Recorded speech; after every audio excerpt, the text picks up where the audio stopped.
What's up, everybody? Welcome back. Another episode.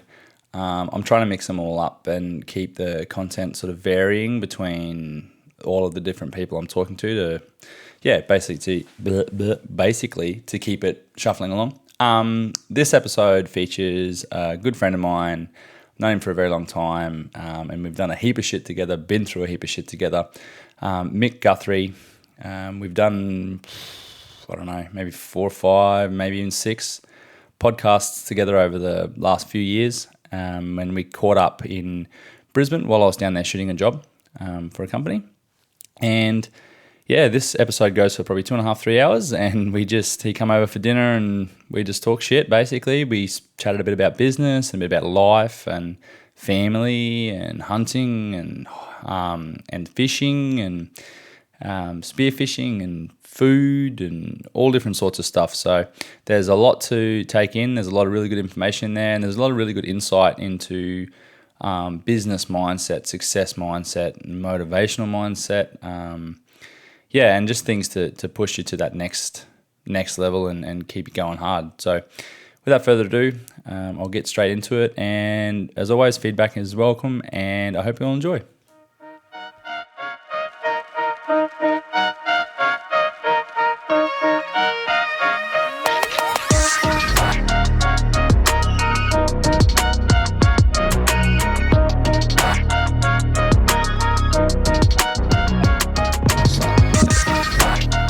To what? Fucking hell. It's good to see you, man. It's been a while. It's been way too long. What's your name again? I wouldn't know, but you don't never call anymore, nothing. Nah, big time, mate. Too busy. Yeah. Too busy for everyone. Yeah. Me too. I've set the standard on this podcast anyway. I've been so busy, I've passed myself coming back the other way. But you didn't pass me, I know that much. I did not have any fucking scripts for this. Nah. I didn't have any questions. Well, you rang me this morning and said, let's do a podcast. let's do one. All right, happy days. Didn't even know you're in town. No. You wouldn't have answered anyway if I did try. I don't answer. Yours is one of those numbers that comes up just with numbers now. Random number. Nah. That's ordinary. Could be a scam. That's ordinary. A lot's changed though in 6 months. Man, I was literally about to say exactly the same thing. Heaps. I think it's been like a year though since our last Pretty podcast. much, man, because you were on your way to the Cape. Yeah, I think the last time we podcast was me and Benny coming back from a trip up the Cape. And that was a long time ago. 2 years ago. Yeah, More. it was probably 18 months, I reckon. Yeah. And then the last time I even saw you was you lent us a couple of GoPros. And saw you like for 5 minutes at the front, past the GoPros through the window. Yeah, it was good because like on the way up, we dropped into your house. Your missus had like the full spread of food, drinks, everything. You weren't even there. No. We had a great time. Yeah, I told her you're coming. She does that sort of shit. Yeah. She's Fresh fish, fresh veggies, everything. It's fucking sick. Cleaned out my fucking freezer, all my fish. Yeah, I know. Got back to nothing. Oh, well. You have some venison in there now or what? Freezer full. I bet. Full. We bought 2 deer home the last hunt we did. Yeah. It's fucking sick. So good. Opening your freezer and then having like, I've been doing heaps of spearfishing lately and having like, been able to go out and I've like been sussing out my local islands heaps. Yeah. Go out there and get like 5 or 10 fish, come home, bring the whole fish home. Yeah. And because you're only ducking out and ducking back, you've got time and you want to, you're not tired and fucked, and you want to spend the time like cleaning all the fish properly and scraping all the rib cage out and everything, make like poke bowls, smoke the frames, make dips and like all that sort of shit, stock. Yeah. Like you're more motivated because you got the time. Yeah. You get back at like just after lunch and you can fucking process your fish better, and you're not processing like 20 or 30 fish where you're line fishing. Yeah, I've been like I've been feeling the same actually. I've been doing a bit of local fishing lately just because he's getting right into it now. Like he's 15 this year now, like he's mad for hunting, but whenever we get a chance we just go fishing, so like go and catch spotties and shit like that and flathead and whatnot. And like we had a good run of spotties there a little while ago. We'd go out, get half a dozen, or then we'd go out and get 4 or 5, and the next day we'd go and bag out, and then we'd just have fish go flying everywhere throughout the street in the neighbourhood. Like it's fantastic currency. It's good feeling too, man. Currency is like a good way of putting it too. 100%.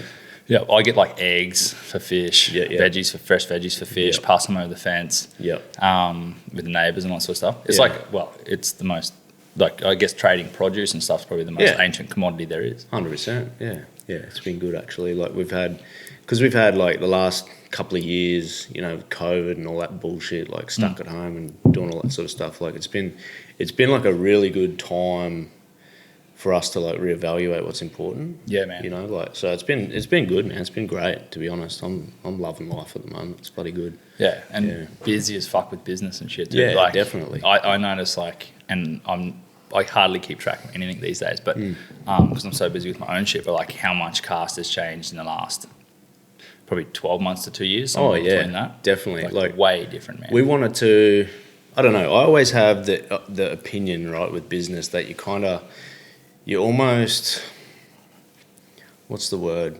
If you're not evolving, like you're going backwards. Yeah. You know, like, so some of the stuff that we've done in the last like 12 to 18 months in terms of like partnerships or the way that our business deals or partnerships have been structured, even our investment into America, all that sort of stuff, like people that might have been familiar with where Cast was like 2 or 3 years ago, if they came and spent a day with me now, it would blow their mind, like how much it's changed and evolved. Like we've gone past so much shit that we used to be doing in the interest of like, you know, the future, basically, like the bigger picture. That's been one thing, that I've like really focused heavily on instead of like concentrating on what's happening right now. It's like stepping back and being more of a strategic guy or a tactical guy with the business and make sure you know what's going on. You know, where are we heading in the next 5 years, 10 years, 15 years, like that sort of game plan. Otherwise you get bogged down in the weeds. It's funny, man, because like I don't spend too much time on social media now, just enough for what I need to do. And like some of the people that I'm connected to with social media are great friends. Yeah. But I just don't get bogged down in hanging out on those platforms anymore. Yeah. You know, and things that seem like they're really relevant on a social media platform don't mean anything to our business or life. You know what I mean? That's what I've found like a lot. Yeah. Too, like, I'll go back a step, like the evolution thing. Like the fishing industry is like a constantly evolving industry. Like it's almost like born again since like social media has ramped up and then like so much has changed with like YouTube and everything. Like it's all massive now. But like there's evolution in the industry that you're in, but there's also evolving like your business too. For like you're looking purely at growth. That's what I'm looking at is evolution of business. But they sort of like intertwine. Yeah, they are. It's weird how it works. It's like the way I look at it is like fishing to a degree, the industry is almost like the fashion industry. Like it's a trend-based industry. Yeah. Like you can still go out and set up a burley trail and float pillies on 3 gang hooks and catch snapper, or you can catch them on the latest 3-inch plastic on the lightest braid there is, you know, that sort of thing. Like there's still the same techniques that work. Yeah. But it's a trends-based fashion industry. Yeah. Well, it's all based on popularity. Yeah. Well, my industry is very, very similar because like I can go out now and film something on my iPhone for 20 seconds, not color grade it, no mics, nothing, fucking however much a phone costs, and put that up and get, I don't know, 20,000 views. I could do the same thing with a cinema camera and mic people up and make it look fucking epic. Yeah. And I'll get 500 views. That's right. So it's like now what I do is like very different for what I used to, like because people are like businesses, for example, are relying on like YouTubers for product based stuff. Whereas now a lot of the work that I do is around storytelling around like the business and like how it started or why it started and like actually something with substance. Yeah, something with substance and like depth. Because everyone's just consuming this 20-second, 40-second shit. Yeah. It's not shit, but it is sort of shit. It is. A lot of it is. A lot of it is let's be real. A lot of it is. But there's some people who do it really, really well. Yeah. But a lot of it's fucking garbage. People are also like making a lot of money off garbage too. 100%. And I feel like that's like, I don't hold that against them too, because they can put out just fucking rubbish on TikTok consistently and whatever, YouTube shorts and all that sort of shit, and make lots of money. It's kids doing it, like literally teenagers and kids and then they'll go and like reinvest it into clothing or reinvest it into the smart ones do. The smart ones do. Yeah. Yeah. I see a lot of people out there that get a lot of attention, done fuck all with it. Yeah, likes don't equate to money in the bank either though.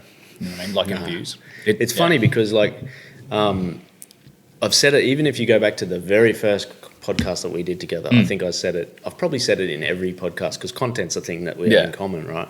There is an audience for every piece of content. Yeah, I've said that time and time again. That's why I think it's important for people who make content or even have businesses or whatever is not to necessarily get caught up too much in comparison. Yeah. Because if there's an audience for a certain piece of content, there's an audience for your content too. You know 100%. What I mean? And it's how you navigate the scene to be able to, in a business sense, monetize that audience. Yeah. 100%. You know what I mean? 100%. And like that's how like I went through this period. Was like, what the fuck am I doing this for? It's a waste of time. I can just walk around an iPhone, sell this shit, walk around the iPhone, do the same thing. And I was like, no, hang on, no, I can't, because old mate that's sitting on his couch or doing whatever, flicking through 40 TikToks, isn't going to pay me to do the same shit that everyone else does. Yeah, to do that. You know what I mean? Like, and like he holds no. There's nothing wrong with what he's doing, but he holds no value in what I'm trying to achieve. Whereas I'm trying to like be like targeting those people, and just like I've just had to evolve basically. Oh, for sure. And follow trends in the industry outside of like likes and shares and like vertical portrait based content. Yeah. It's interesting too, man, because like not everything is as it seems on the surface level with social media content platforms. Like a lot of, especially like you look at Instagram Reels now. Yeah. Right. Some of those just explode and you get, an extra 10, 20,000 followers. Like we did a reel that got 45 million views on the Castmate. Mackerel jump, Yeah. And like we got, I think 10 or 15,000 extra followers off that. And then the next one's like the Instagram wants you to pay. They want you to pay to promote shit. So then they drop your content. Yeah. And it's just this constant battle where it's out of your control. Yeah. And they're running a business too. Absolutely, essentially. Mate. And that's the thing, like, you're either, well, in plain terms, you're either the pimp or the hoe. Yeah, basically. That's what you are. But you are both. Both make money. Yeah, but you're both. It just depends on scale, right? So let's say you're the pimp promoting like in the fishing industry in Australia, which is what Cast sort of is, But you're still a hoe to Instagram. Or to social media, or to if you want to whatever, you know what I mean? Yeah, but like there's varying degrees of hoe shit. Well, if you post on there, you're essentially a hoe because you're leveraging off them to promote content or whatever. I think what's changed though the most on social platforms really over the last few years is like obviously attention's currency. If you've got that attention leveraged into some sort of business interest. Yeah. Whether it's, merchandise or whether it's a service or whether it's you get paid per view or, anything like that, like, or whether you get jobs like creating content or whether you're driving a social scene across to another platform where you get paid for views like YouTube, stuff like that. Yeah. But I think overall, my gut feel is that in order to get mega views, you have to do something either exceptionally good, which is very hard to do consistently, or you have to do like dumb shit. Yeah. You know what I mean? But then like you go, okay, so that mackerel jump got 45 million views, and you got 20,000 followers, 10,000 followers, whatever it was. How many of those are going to buy products? Followed because it was an epic and they enjoy your content versus they were going to buy the stick bait that caught the mackerel. 100%. Do you know what I mean? That's my point. Yeah, and they wouldn't know because it was just a jump shot. You couldn't really tell. You know what I mean? That's my point. Yeah, that's exactly it. Yeah. So how off that, like, so that say that video for example, are you able to analyze take into account those analytics for sales for the period that was spiking? I think if you set it up, I don't bother with that shit. Like honestly, social media is kind of like a bit of a scattergun approach. Like you can have, we've got our loyal followers that are through there that like stick with us through thick and thin or whatever. But that's kind of why we did the Cast app. Yeah, because we're in control of that. Run me through that because that's interesting for me because it's an industry first or very first, one of the first things in the industry I've ever seen. But I don't understand. Like that's obviously a fucking lot of money. And a lot of time to set something up like that. For what? Like, where's your ROI? And like, so it's an asset for the business essentially. Yeah, it's basically what it is it's a customer list on steroids. So basically, what it is instead of us going over and trying to compete with a heap of scattered content to get attention, our real followers, like the people who really make the business click, have got that app. Yeah. So we can, instead of like, no one needs to even be on Instagram, Facebook, YouTube, anything. They can just have the app. They can just have the app, and we've got our entire shopping platform on there. We're about to launch our content pieces on there. We've got exclusive products, exclusive deals, all these discounts and stuff that our true supporters can have. So like the exclusivity, that makes sense. The exclusivity makes sense. Yeah. Because otherwise it's just like, I don't understand how, and I'm not criticising, I'm just curious. It's a mirror of the website. It's a better experience. And we can go, it can be in someone's pocket, right? And instead of us relying on, like 10,000 of our followers to be on Instagram and see a promotion, we can send them a thing to say, hey, heads up, new shirts online right now, 10% discount, boom. And it goes straight Instantly. to your pocket. Yeah. So it's like, people can close that if they're busy, or they can hit it straight away within 2 no clicks. one checks fucking emails these days anyway. Exactly. Well, they probably do. Like email subscribe, it's still email marketing, still We have a valuable, massive email list, and that's really the crux of our business. Yeah. Social media really provides like the relevancy and the credibility. Yep. But we're not out there competing for more views against people or whatever. Like, we want to promote what we do because we make quality products. We're legitimate, credible anglers. We've been at this for 10 years. Like, we've established ourselves, if you know what I mean. Like, I'm not that interested in like a view for view race or a follower for follower race because like popularity contests have never really been my style or strength. I'm building a big business in the background. Yeah, well, the thing is, like, at the end of the day, it's bottom line. Like, and money is sort of secondary to the enjoyment of the whole thing, but it's super fucking important. Of course it is. So, like, any business has to make money. Yeah. Like, that's the whole, otherwise you don't have a business. Yeah. Well, out of that, like 50, 60,000 followers or whatever is on Cast, like how many of those are actually consistent, like 3,000 say, or something like that. Yep. Which is like when you look at it in comparison to the amount of followers, it's a small percentage. Yeah. But those people like buy frequently, buy often, buy exclusively. So I can tell you that you only need 1,000 committed people to have a pretty strong business. Yeah. Yeah, and that makes total sense. Yeah.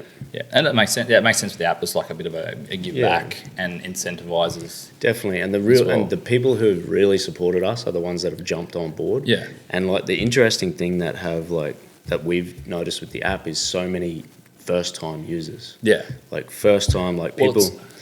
Like we had our strongest sales quarter, the back end of last year. Yeah. It was unbelievable. Yeah.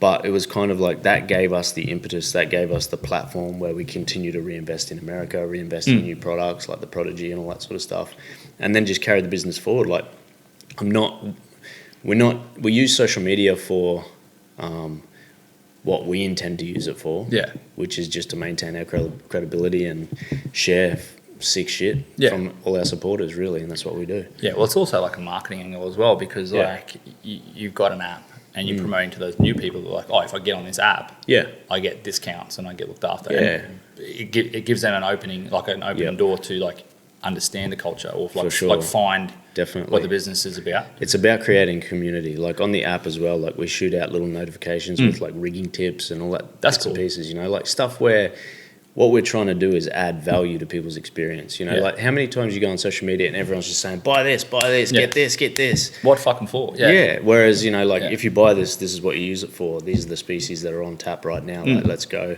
This is how you rig it, blah, blah, blah, blah. So we're just trying to create a little community away from social media that we can really use the benefit of our collective experience. Yeah. Because you look at the guys that are involved, that have been involved for years, there's a fuck ton of knowledge. Yeah, and good fishers. Yeah, definitely. Yeah, it's pretty cool because, like, I don't know, I think, like, when you come down to the crux of it, like, you're there to take people's money, but you also, by any business, like, it's got to balance out with the service or the product or whatever you provide. So that seems like a balance to me where, like, it doesn't take you much time to shoot a top-down video of how to tie an FG knot, for example, and add that in as part of a content piece on the app. Exactly. And so I can get my 10% discount off my popper, my popper pack or whatever I'm buying.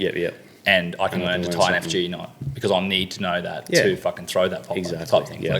Like a value add for you. Little expense to you. That's it. And massive value to the person buying the thing. So and that's sort of where we're heading with it. So we haven't launched any of the product yet, any of the content yet, but we've got basically the shop page, and then we have a culture page on the background, which is going to have like a heap of content. So we'll do a podcast, we'll have some how-to videos, we'll have... Bring the Chaunt series back. Yeah, there's a few things that we're doing, actually. There's one thing... Yeah, I won't say it now, but there's 2 things on there I'm super excited about. Like, they'll come out through the year, but it's like... If you rewind back to the early days of Cast, like we started as an online mag. Yeah. There was no other online mags in Australia. Yeah. Oh, there was one, actually, called Spooled. Shout out to Spooled. I think they did like 10 issues or something back in the day. But I remember them, it started around the same time. It was a Victorian-based one. It was... all respect to them, but it never really went anywhere. Ours kind of took off, but so we were sort of amongst the first of its kind there in Australia. Then when we went into films, like we started with the Goal series. Yeah. That Goal series was like almost the first of its kind in Australia, and it got a lot of attention. Then we did the Home Turf series, which was like the first of its kind. You know, that kind of storytelling. Then we did what was it? We went across to America and Africa. We did the Destination series. Like there wasn't any like Australian crews doing stuff like that other than fly fishing. And so we've done a lot of stuff along our 9-year journey that's kind of been like at the front. Yeah. And then like we didn't really get into the YouTube scene, so we kind of left that alone. And the guys doing that, fair play to them, but it's just not. It doesn't fit my personality. I don't want to get involved in that. But it also it's hard because you need to. It's something. It's no different to a business where you got to build it. Yeah. And like for you to maintain consistency on YouTube while already trying to, because it's a family business. Yeah, yeah. Already like deliver like high level of service on like a product line. Yeah. It's already established. You know what I mean? And then you're trying to do YouTube on top of that. That's fucking hard. Yeah. It's like you're either home to pack orders or you're out in a boat fishing, filming YouTube videos. Yeah, so it's like hard, you know what I mean? Yeah, or even for my case is product development. Yeah. Because like you can't do anything but accept that we were part of the top water revolution in Australia. Like there's a bunch of people that are involved in that. Obviously Fez, Benny, those sort of guys, and then other guys came in behind that and really pushed it. But there was a heap of guys that were doing it, but not a heap of guys that did it well and showcased it well. You know what I mean? So we were involved in that explosion. I'd like to think we've had our fair share in promoting fly fishing in Australia to the younger crew as well, even though we don't really have any product in that. That's just a passion business. Like, look at the amount of guys in Cast that started fly fishing through our own collective journey, pushing each other. Yeah. And then, like, even the deal that we've got with Tackle World, like, it's a confidential arrangement, obviously, but that partnership is very unique. Like, that's the first of its kind in Australia that I would know about. Yeah. I might be wrong on that, but like we're always trying to be innovative, and basically like me and Michael would have this conversation all the time, like a war on average. Yeah. Like, we want top quality products, the best customer service in the game, great content, and to be credible. Like, we are who we say we are, basically. Yeah. And that's what's really got us to where we are. Not just a super solid business in Australia, but also now in America for the last 2 years.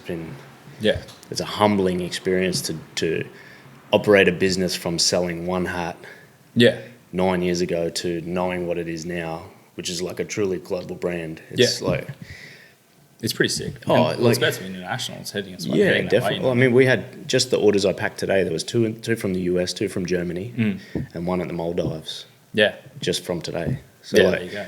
We're all around, basically. It's easy to get caught up in like going, we need to do this, we need to do that. But then when you stop, what actually matters? Holy fuck! Like the last 9 years. Yeah.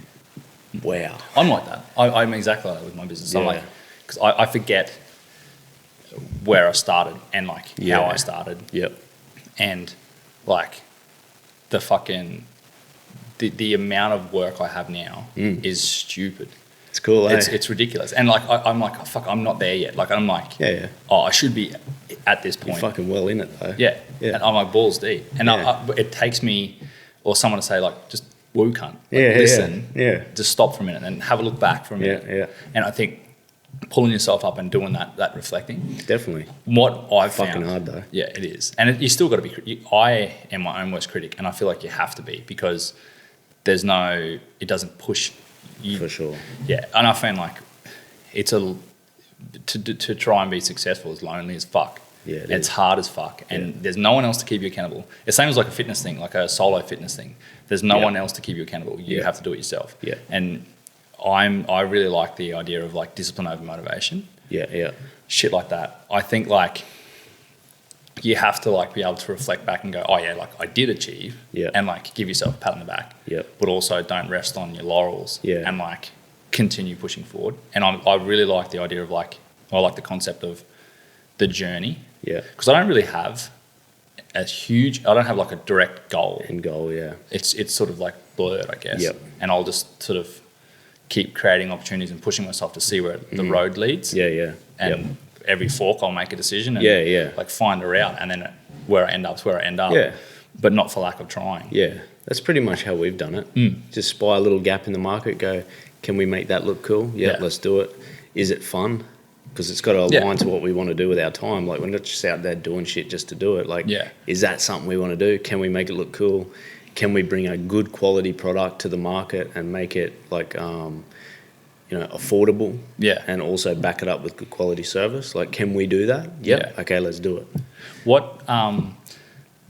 How do you risk assess business decisions? But also like how it affects life. Like, what I'm trying to get at is like how to add value to someone. It doesn't necessarily have to be a business decision, but how do you risk assess important decisions? Probably is a better way of putting it. So like business decisions, life decisions, stuff. That's a hard one to answer because like I haven't been great at it in the past. Like risk assessments were all part of my job as an engineer and project manager and all that sort of stuff, but they're very cut and dry. Whereas in business, especially self-funded business, one that you're growing yourself in a very fluid industry with a lot of competition, I think I'm a big believer in intuition. I don't know, someone bring their bins in. It's fucking loud as shit. I'm a big believer in intuition. Like, does it feel right? And then if it passes the does it feel right test, then you can go into the more like logical analysis, like what are the margins here, how much, that sort of thing. Like, what's the supply chain like? Is there a market? Is the market saturated? Is there a gap in it? Blah blah blah blah blah. How much time and effort will this take to create that impact? That's all gut feeling, and it gets better and better and better the longer you're in business because you know what it takes to do certain things. I feel like it's off the back of like doing it wrong too. Like, definitely. Because the app's a classic example. 3 years ago, we were not ready for it. But 3 years ago, me and Benny wrote it on a whiteboard. We want our own app. Why? Because it's an asset for the business. We're in control of it. So it's kind of like we don't want to be not in control, as in I don't want a YouTube channel that can be taken away at any time. I don't want an Instagram platform that you can't really monetize because they smash your reach down unless you pay for ads and all that sort of stuff. Like, because a viral thing isn't really a viral thing in terms of can you track it back to making sales. It needs to be consistent viral things for you to establish a business off the back of it. But even that, like, I bet you any money you go and have a look at some of these viral reels that are around. I've seen some of them like on other people's platforms where I've been talking behind the scenes with guys that do this sort of stuff. Like, one of them in particular, I think it had like, it was definitely like 1 million or 2 million views or something. And like 45% of it was from like Palestine or Turkey or some random. That's shit, like that the TikTok algorithm. Like, you'll get 1 million people from India that view your video on TikTok. What are they going to buy off us? So it's kind of like you're almost chasing the pot of gold at the end of the rainbow that never appears. Like, whereas we concentrate more so on a product-based business. Like, it's two different things, man. Yeah, exactly. Like, and you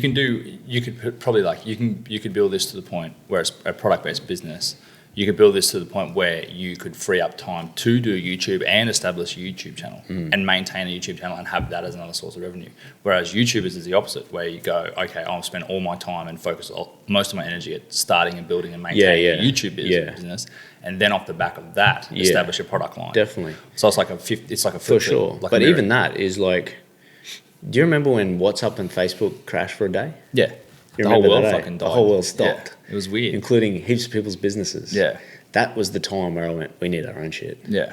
Because, like, you could put 10 years into it. Look at that, Steve Will Do It.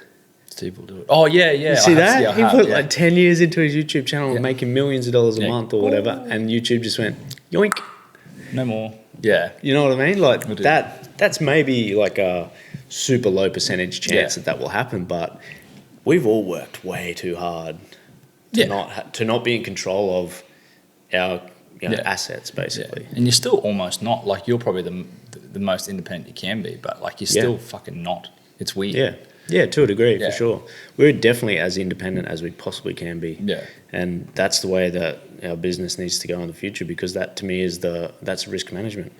You know, like in the background 2 or 3 years ago, we weren't ready for it. Yeah. Now we are. Like, even the vibe of it, you know, like the artwork and the graphics and the feel of it and all that sort of, it's like, it's a complete evolution of cast. Like, that's way different than what it was. Yeah. Way different. Yeah. Like I said to you, like, it's, if you're not evolving, you're going backwards. And I always like to be, you know, not everyone liked the goals episodes. Not everyone liked Home Turf. Not everyone liked, you know, like the new Revive jerseys that we've got out. They're fucking sick. But I had one guy message me and say, oh, the sleeves are too loose. Yeah. You know, like, you can't please everyone. For us, in our business, like, they're our own original product.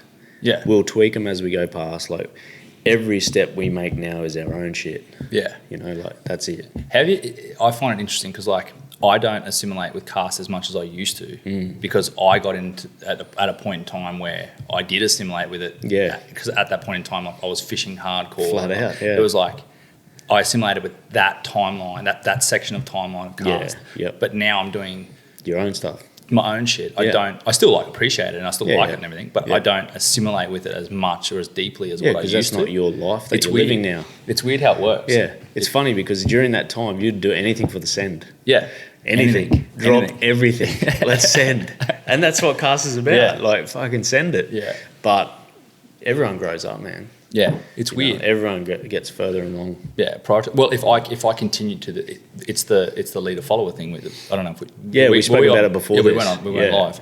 Yeah, the leader follower thing. Like, I could do that and be follow. And there's nothing against following. Yeah, so a lot of people do enjoy that, but I could have been that. I just knew that there was more 100%. to me. I know. Yeah. So like, we had these conversations at length over the years. Heaps. Yeah, heaps. I remember when we first met, I remember you rang me and you go, I'll fly to Brisbane, I'll meet you, I'll hang out at I think it was a 4x4 It was, show. Yeah, it was. You're like, yeah, man. And then I remember you saying to me, it's still ringing in my ears, you go, if you need anyone to carry your bags, like, just come down, I'll carry your camera gear. Man. Yeah, exactly. Yeah. And so, like, we started sending and all that sort of stuff, like, built a great friendship, but it was always, me and you used to always talk business. Yeah. Like, when we started Hustle and Grind together. 100%. Like, it's one of those things I remember you saying to me, like, I fucking love this brand and I don't want to do anything in competition with it. Yeah. What can I do? What can I do? What can I do? So that was always part of your shit right from the start. Yeah. Like, I miss the fucking sends, man. We had some epic sends. Man, It's weird. Hurry. I just actually thought about some shit too. Oh, man. It's neat now because, like, I get paid to go on jaunts. Yeah. But now it's, like, not the same. But you're working though now. It's not the same. So now when I go, like, I would rather go take one camera, like a stills camera, and just take photos and just fish. Or just, like, I go, like, I've been smashing the flats at home lately. Smashing them. And I fucking haven't filmed anything. I don't even know I think I've got one video on my phone. Yeah, just because I've been just enjoying fly fishing. Yeah, or I go diving. Very rarely take a camera. If it's a stills camera. Yeah, and that's because now it's your hobby again. Yeah, it's your break from your business. Yeah. It's totally. I totally appreciate that. Yeah, it's very different to what it is. It still means the same. Like, fishing is still super significant to me, but like it's never like dipped. I've always like valued it super high in my life. Yeah. But it's just. I don't know. I feel like it's come full circle. Where I've gone like, I want to make a business in fishing and I want to make a name for myself in fishing. And now I'm like, I just want to fish, man. It's it. Yep. Yeah. I just want to fish. Yeah. Yeah. Which is where I think I feel like that with bow hunting. I just want to bow hunt. Yeah. You know what I mean? Like, I've been doing heaps of bow hunting lately, and it's great because I don't have a business in it. Yeah. It's just something me and my son do. We're learning shit. We're meeting great people. Like, it's allowed me to reconnect with family as well, like my cousins and shit. Like, but it's for me. Yeah. Fishing's that way too now. Like, I feel like I'm putting words in your mouth, but I feel like it is for you. It would be for you because it's like Mick Guthrie goes fishing. Yeah. Well, I don't fish much anymore. Nah, but Mick and the cast look at my Instagram. Yeah. Fuck man. Mine's like 6 or 7 lines of like Muay Thai and jiu-jitsu. Yeah. Mine's I got followers drop off every day. Do you? Yeah. Because they're fishing followers. Yeah. I pick up other stuff. Yeah, of course. To the point I don't care. Yeah, and that's how fickle social media can be, though. That's the thing. I unfollowed heaps of people. I unfollowed people that I'm friends with, like actually know personally. Yeah. That I unfollowed because I just don't enjoy their content. Yeah, I've done that. I've had a few people push back and be like, "What the fuck, man?" Yeah. I'm like, "Well, I still like you. I still respect you. Yeah. And I'm happy that you enjoy posting that shit. I don't like seeing it. Yeah. I don't get any kick out of it. Yeah. I've muted quite a lot of people. Yeah. So I don't see their stuff anymore, but I still like some people that are my personal friends. Yeah. I don't want to offend them, but I'm very busy, and every time I get on social media, I don't want to get caught scrolling. Yeah. You know what I'm saying? So I mute a lot of stuff, but I went through and unfollowed so many fucking accounts that I just either don't rate for personal reasons or just don't fuck with the content. Most of the things I follow now is creatives.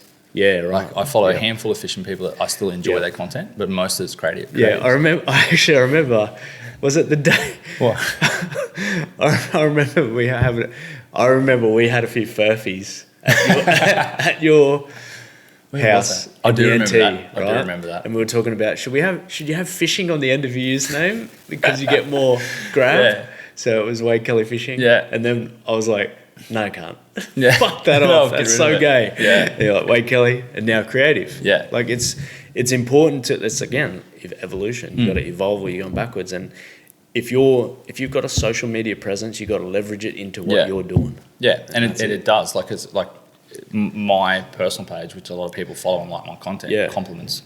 Of course. Flow state. And I just leverage off the boat. My personal page is an extension of Cast. It's like a little bit of behind the scenes. Like I'm a massive believer in a private life's a happy life. Fuck yeah. So if you follow me on Instagram, you're going to see business shit. You will never see any. I am nowhere. Like I don't post anything personal. Yeah. Ever. Very rarely. If it is, I've posted a handful of things over the years, but the last few years, very little. It's just fucking risky too, man. Like. Yeah, especially now. Like, have you heard about the scams going on now with AI? Yeah, cloning your voice off Instagram stories. I did hear like that. I did hear that. Fucking hectic. Yeah. I read one today. I know this is off topic, but I read one today where AI clones are like they're ringing your phone, cloning your voice off your voicemail. Yeah, you go, hey, this is Mick. Leave a message. They can clone your voice, and then they're getting into your banking institutions where you have voice activated, like where you can you have voice. People are so shit, eh? Bro, that's scary, dude. That's real scary. ChatGPT wrote me a marketing plan. Oh, dude, like I went hunting with this guy, right? Let me tell you the story. I went hunting with these guys a couple of weeks ago, and I got sent this fucking poem, right? He goes, "Oh, hey gents, a poem about the weekend." I won't read it out because it's proper, like it's long. But I read it and I thought, oh, this bloke's a poet. This bloke's actually a poet. Then he goes, thanks, GPT. Unbelievable. But it hit everything, ridiculous. It's weird. Well, it's got access to the entire internet, essentially. Yeah, it's fucking next There was people scary. I heard, there was people, when it first went live, there was no censored shit. So people were going like, oh, how do you build a pipe bomb? Wow. And like people were doing that, like figuring all that fucking shit out. Like how do I buy illegal firearms? Like in America, like, weird shit like that. So they had to like censor the shit out of it. I think honestly, like if the world hasn't got weird enough over the last couple of years, I think it's going to get weird real quick. It's already weird. It's already very weird. Real weird. It's fucking changed. I look back when there was no, and I'm not old. I'm 32. Yeah. There was no computers. Yeah. I had I think 8 or 10 years old. There was like a big fucking box Microsoft computer or Yeah, Apple, whatever you call it. And now, like, and there was no mobile phones till I was like, and they were shit. They weren't smartphones till I was like 20, like 17 to 20, something like that. And now, like, I had my first computer when I was 18. Yeah. And then, like, we had a family phone. Yeah. Like a family mobile phone. It was one of those ones that you have to click the button a few times to go through the text and shit. It was fucking weird. Yeah. Like, so my girlfriend would have the family phone number. Yeah. You know, like, it was real weird. And then, like, it just, like, technology is just exponentially growing. If you look at the growth curve, it's be like ridiculous. just straight up. Yeah. Yeah. It's one of those things though that gets weirder and weirder and weirder because like I think about it as I can't remember whether I heard it on another podcast or I read it, but you could liken humans to domestic pigs compared to humans before as feral boars. Same animal, completely different characteristics. Yeah, very true. One's a fucking survivor, warrior, lives, off the land, beast. Yeah. The other one's fucking right for the killing. Well, it wasn't that long ago. We were like cutting each other's heads off. Yeah, and that's what I mean. Like hundreds of going to war against another 100 people. Yeah. And cutting each other to pieces over for fucking God. Like, isn't that or like weird? land and shit. Like, it's mad, man. It's pretty crazy. Yeah, it's fucking hectic. And now most people are just soft, lazy. Oh, big time. Because everything's convenient, man. Yeah, that's what I enjoy about jiu-jitsu. Yeah, jiu-jitsu is fucking hard. Yeah, it's fucking hard. It's fucking hard, especially starting at 40. My everything hurts it's every fucking day. hard. And I haven't trained a lot lately. Yeah, but fuck, I love it. Yeah, it's so good. Yeah. Years ago, Yeah. I got because you know how my knees fucked. So I went to Thailand. I tore my knee on the last day. Yeah. Like full like in a roll. Fuck. Full sparring. Like popped it. Yep. I was like, oh no, and it didn't hurt. So I was like, it's bad. Yeah. Then like that afternoon, couldn't walk for like 2 days, and then within a week it sort of come good, and I was like walking, and then it got to the point where I forgot about it. Yeah. Turns out that I tore it. I kept tearing it because I was just not staying off it. Yeah. To the point where it's hanging by a thread now. And because really? it's doing that, there's almost like no nerves or anything. That's why it doesn't hurt. That's why you can't because feel it's it. almost not there. Fuck. But anyway, I went to the doctors and I was like, I probably should get some scans on it because I did remember. Yeah. And I was like, I got this weird because I've had a fucked shoulder for a couple of years now from competing. So I was like, I got this niggle on my shoulder. This shoulder's not real good, and my other knee, my meniscus, gives me grief because I've full torn it before. Yeah. And it's like, let's just see if we can get you 4 MRIs, like all 4 done at once. Yep. And I was like, okay. And they did. They accepted it. Queensland X-ray accepted it. So I went in, took like 2 hours, got all 4 done. Turns out... What was it, 2 shoulders, 2 knees? Yeah, pretty much. Yep. So my left shoulder and my right knee are okay, but not great. Yeah. I've got really good cartilage, but my meniscus is like sore. I've got a Baker's, is like heaps of scar tissue. I've got a Baker's cyst in my knee. Yep. My shoulder's got like, I can't remember the name of it, but my rotator cuff's got like a tear in it. Yeah. Mate, it's okay with rehab. My left knee, my LCL's like hanging by a thread, pretty much. So I've got to get it like looked at by a surgeon, decide whether I need surgery or rehab. Yep. But apparently it's like not too bad to naturally heal. But my right shoulder has like a slap tear inside the socket. There's like a lining of like meat, muscle, and whatever else. It's torn back to the bone, right back, and it's like 100% surgery. Oh wow. 12 weeks. So surgery, 12 weeks of nothing, then 12 weeks of recovery. Holy fuck. So it's like essentially no cameras for at least probably 16, 18 weeks or something. Yeah. So I've got to time it perfectly. Yeah. And that's crazy. Because I've been competing with it and stuff. Yeah. So no training for a while now then, obviously. Probably not. I'll probably fix the knee and then figure out when I can fit like 24 weeks of surgery and rehab. That's 6 months, eh? Yeah, it's basically half a year off. That sucks. Yeah, I'm going to do Nationals and Pan Pacific Championships this year. Yeah. Because I'll miss out on states because of my fucking knee. But do you compete in the gi or just no gi? Both, but I prefer no gi. No gi's everyone prefers no gi. No gi's fucking hell. No gi's better. Like because I come from like boxing, Muay Thai, MMA, which is what I like really, really love. Yeah. Just where I live, there's not a great deal of it. Yeah. Probably travel and stuff. But I've always had businesses and all that sort of stuff. It's hard to. It's like it's one of the sports where it's like an extreme amount of sacrifice to be able to do well in it. Oh, for sure. Whereas jiu-jitsu is something that I can like maintain consistency with. I can still train every day, and I can compete like at a reasonably high level. So, sorry, what was the question? Where did it get to? Fucking no gi or gi. Yeah, no gi. And surgery so like MMA, with an MMA background, no gi is like more. Yeah, I assimilate more with no gi. I really like it, and I like not like IBJJF, AFBJJ rules in no gi because you can like leg lock and all that sort of stuff. Yeah.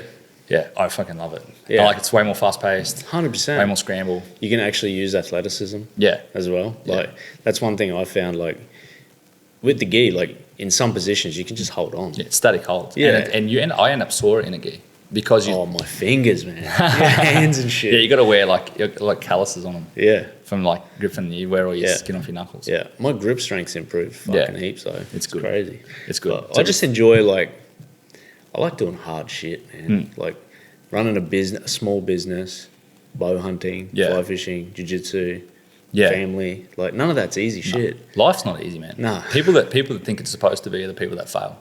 Yeah, I feel like people constantly, well, not everyone. I feel like a lot of people think that there's this, when I get this, I'll be that. Yeah. Or there's a cheat code to it. Yeah, it's fucking not, man. It's all hard work. Yeah. And it's a fucking shit time. Yeah, definitely. Yeah. That's actually one thing that people probably can relate to if they run a business, like especially one where, there's always an outward public perception of how it looks. Like the amount of people, like we've had some really difficult times in our business. Yeah. And it's usually during those difficult times you get the most messages that go, "Oh, bro, that was sick. You're killing it." You're like, what the fuck? Yeah, it's perspective. Come spend a day with me. It's perspective. Yeah, but I feel like if you're not killing it, you're actually evolving. Yeah. Because you're always doing something out of your comfort zone, if you know what I mean. Yeah, 100%. Even like our last film that we did, like that was way out of our comfort zone. Like we did something totally fucking new. Like we spent a week out on a sand cave by ourselves, like some fucking world-class fishing. And then we tried a style of film that we wanted to really like I said, we declared war on mediocre shit. Yeah. And it wasn't about anybody else. It was about what do we do and how can we like blow that better. apart. And sometimes you got to blow something apart to like really like find where the next phase is and the next evolution. And that film process was even actually like the missing piece that we needed to create the style that we wanted for our app. It's very different, because it's a lot of it's M Wood's creative flair. He's different, man. Way different. And then there's nothing wrong with it at all. It's just him. But like that point of that film, like after the fact, I feel like it changed cast's dynamic. Definitely. For good, you know what I mean? Oh, 100%. Yeah. Well, maybe not for good, but like it changed it immediately. Definitely, yeah. It changed the path. Like, because what happens with that sort of stuff, like I said, like you almost got to like, sometimes you just got to fucking knock shit over to build something different. Yeah. You know what I mean? Like, because everyone gets stale as well. Like the customer base gets stale, the following gets stale. Like, for us, it was like, okay, how do we create something that is future thinking? Yeah. You know what I mean? Like, what's the big picture here? Yeah. Okay, we get like, and out of that, like, we had fucking bunch of podcasts that we talked about, magazine articles written about the film. It got people talking, and like I said, straight after that, like, we had our best-selling fucking quarter on our products. In our history, it was fucking amazing. So it's like, it really resonated with some people on a huge level. Yeah. Some people didn't get it, which is fine because it was a real like. What do you say? Like, it was a popularity contest at the end of the day, but what you did was very niche, like very niche, super niche. Yeah. So you're probably gonna like, and it was deeper too. You got to watch it 5 or 6 times. Yeah, the people that there's like going to be a small percentage of people that assimilate with it, and then there's going to be a percentage of your followers that didn't like it. For sure, yeah, definitely. But were still your followers, and still probably are. Yeah. And then there's going to be like a large proportion of people that disliked it immensely. Definitely. But I feel like there's value in putting something like that out there that you like yourself. Like definitely, it's like your truth, so to speak. Something that you're proud of, Yeah. Like, you think about it like this. How many rap albums have you listened to? First time you listened to it, you went, it's mid. And you listen to it again. And then like 6 weeks later, you're fucking bumping shit. It's like lyricism, man. It's like lyricism. Like, you don't get it all the first time. Yeah. I'm like at that point where I'm probably like, I'm not Kanye. Like, I'm not a Kanye. Yeah. I like old Kanye. I'm not a new Kanye. I can't really. Life of Pablo probably is the last album of his that I actually enjoy listening to. The rest of it I just don't particularly like. But I'm more like Kendrick's evolution into the last stuff. His new album I really like, which is it's very like alternate as well. Yeah, it's different. Yeah, Yeah, but definitely. I really like that. So there's like levels to it, I guess. 100%, and it's also like about what you're like, where you're at in your life as well. Like, I don't know. I feel like I'm constantly at war with fucking average. You know what I mean? And it's like, I don't want to be an average dad. I don't want to be an average friend. You know, but I am in a lot of ways. You know what I mean? Like, so I'm constantly at war with that in my own head. So I'm always thinking about, what can I do different? What's different? What's different? Because if you do what you've always done, you'll get what you've always got. Yeah. And how do you grow with that? 100%. You know what I mean? 100%. I agree. Like, an example for me is like, I go, I could be home like fucking 5 days a week. And I could be spending time with my daughter every day. And I could be working from home, and I could be fucking hanging out with her on weekends and rah.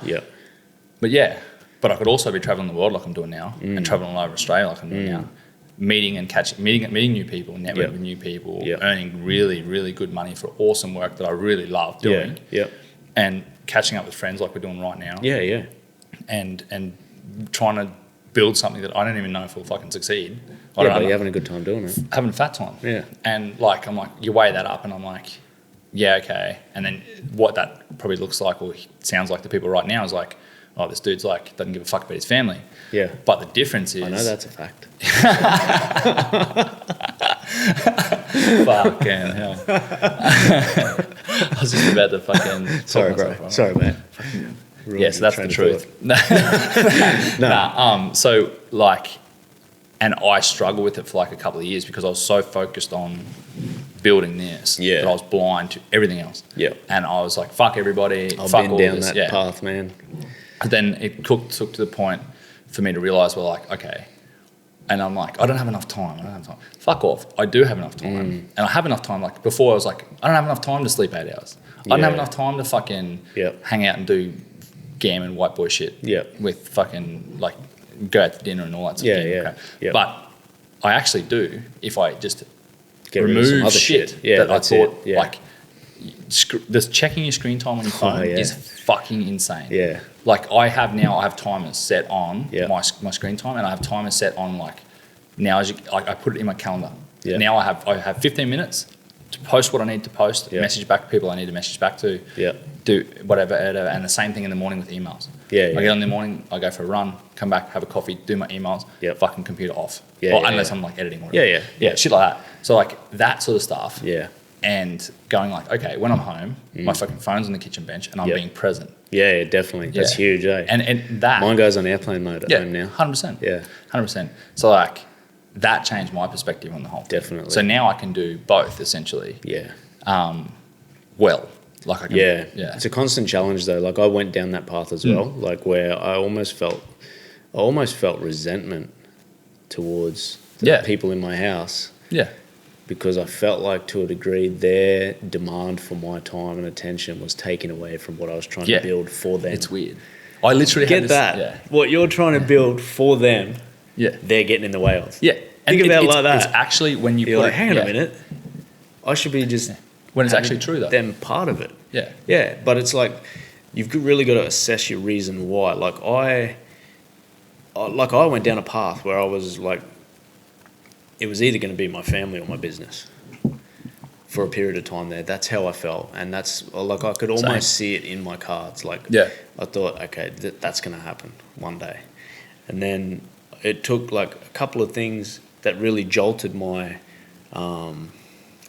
consciousness or like reality to go, hang on a minute, what seems difficult is what you got to lean into. And so I leant back into that, and my life's never been better. And it's like I'm trying to do now, like I used to waste a lot of time doing shit that I didn't need to be doing because there was no return on the investment. And letting shit occupy your mind. 100%, yeah. That doesn't need to be in there. Like other people's fucking negativity and maintaining friendships that aren't beneficial. Like things like that. Yeah, absolutely. And I mean, I learned a lot about myself over that period of time, like a lot. Some things I hated about myself, which I've addressed and fixed myself. Some things I really love about myself, which I didn't realise that I really liked about myself. But like to get to the end point of that, it's like, okay, these are the things that are really important to me now. Yeah. These are the things I'm working on and I'm focusing on, and I'm not allowing any distractions around that. This is how I want to spend my time. This is how I want to, spend time on my business. This is what I need to work on my business, and actually like, almost kind of like, rank things in importance and actually spend the time on that shit. You know? Like I find now I have like, I was at my unfittest during that period. Like I'd never been as heavy, never been as unfit, never been as unhappy. Like, let's be real, and now I'm like, I've started training jiu-jitsu. I've been training in that for like 18 months. Back running every day now. I got my back injury fucking sorted pretty well. Spend a lot of time bow hunting with my oldest boy. Spend a lot of time watching my youngest boy play soccer and my daughter do gymnastics and hanging out with my wife every day. Like, life is all round good, but sometimes I got to pull myself up and say, I haven't done as much as I should have on my business today, but that's okay. Yeah, and that's like, you got to know your limits with that sort of stuff. And like, there's a point of diminishing return. Yeah, and like, productivity comes into that too. Like, to me, the putting. So, sorry, I'll go back a step. The all those pieces, those points that you mentioned. Excuse me. Actioning one in a positive way. So taking up jiu-jitsu. Yeah. For example, complements the next thing, because 100%. you feel better. It forces you to essentially eat better. So by eating better, you feel better, and you recover better. You're mentally better. You feel more positive. You feel more happy. Yeah. So then that flows on to your family. Definitely. Then you're more a family man, and then that adds value, because then your family want to give you more time to pursue your business. That's it. And by you living your it constantly feeds itself. Yeah. So circular relationship. Yeah. So leaving my phone on the bench and not touching it, I can go in and edit and stay in flow. Yeah. And I can be in flow, and I can punch out fucking work in 40 minutes. Whereas if I'm on and off on my phone, I'm on the fucking thing for 2 or 3 hours. That's right. Yeah. Yeah. That's it. And it's money that I don't charge a client for. Yeah. So then it's money. It's a waste of time. That's right. So it's just simple shit like that that's connected. Yeah. And it's so weird. Like, not everybody can think that deep or understand. Like, they can hear what I'm saying. And I can't. I think you've got to experience it, is what you're saying. Yeah. You have to experience it, because like, everything is all good in theory until you actually live it. Yeah. You know what I mean? Like, it is. And then once you live it, you're like, fuck, well, okay, this is what I have to do. Yeah. But it's a super simple explanation too. And like, there's people that just don't get it. Yeah. And it's so hard. And I always question, like, why? I didn't get it for a few years. Yeah. I distracted myself with nonsense. Yeah. Right. Because like, I thought that was what the go was, you know what I mean? Like, and at the end of the day, like, a lot of people just get up, go to work, come 100%. home, go to sleep, or on Friday, Saturday night, they go out, get drunk. Yeah. Do whatever, go fishing. Repetitive. And then just keep on that cycle. When you've got your entire livelihood in your own hands, where you have to be creative every week to get shit done and 100%. make things happen, like, it's like jiu-jitsu. How many times have you been to training and been absolutely fucking rinsed on the mat? And then you go home feeling sorry for yourself, but the next day you stretch, you drink heaps of water, you eat clean, you get back to the gym that next day and feel way better about yourself because you've done the work. Yeah. Yeah, it's fucking different. That's like, if you want to get good at life, and this is like advice for any motherfucker, if you want to get good at life, go to jiu-jitsu. Go commit to jiu-jitsu. Yeah, it teaches you way more than the physicality, like the fitness, physical side of it. I love pushing myself, and like, I'm a bit dirty that I haven't trained much in the last few months. I've been super fucking. I've had a lot going on in business, but for me, it's like a reinforcement of everything else you do for that day is a piece of piss. Yeah, it is, man. It is. Jiu-jitsu is fucking hard, man. And the better you get, the harder it gets. Of course. Because the deeper the understanding is. Yeah. So then you're exposed to more hardship. And the guys who have more experience go harder on you too. Like. And it's like the most humbling thing ever, because you just get fucked up by some little dude. Massively, or a chick. Yeah, or a chick. I roll with 16-year-old boy. Yeah. And he's not like in that. He's like a scrawny little, hasn't like built out yet or anything. Yeah. And if I don't use strength and try and just roll with him technique, fucks me up. Yeah. He's so bad, because he's been training since he's like fucking 8. Isn't that cool, eh? He's a beast, man. Yeah. And the best, funniest little kid. Yeah. And he's just like a beast. Yeah. An absolute beast. And you're like, fuck, man, I remember we did. It's a funny story actually. Similar story. I remember we did like I think we had like live sparring at the end of this training session where we had like 4 people or whatever. Just start in open guard or start with someone on your back. That's what it was. Start with someone on your back.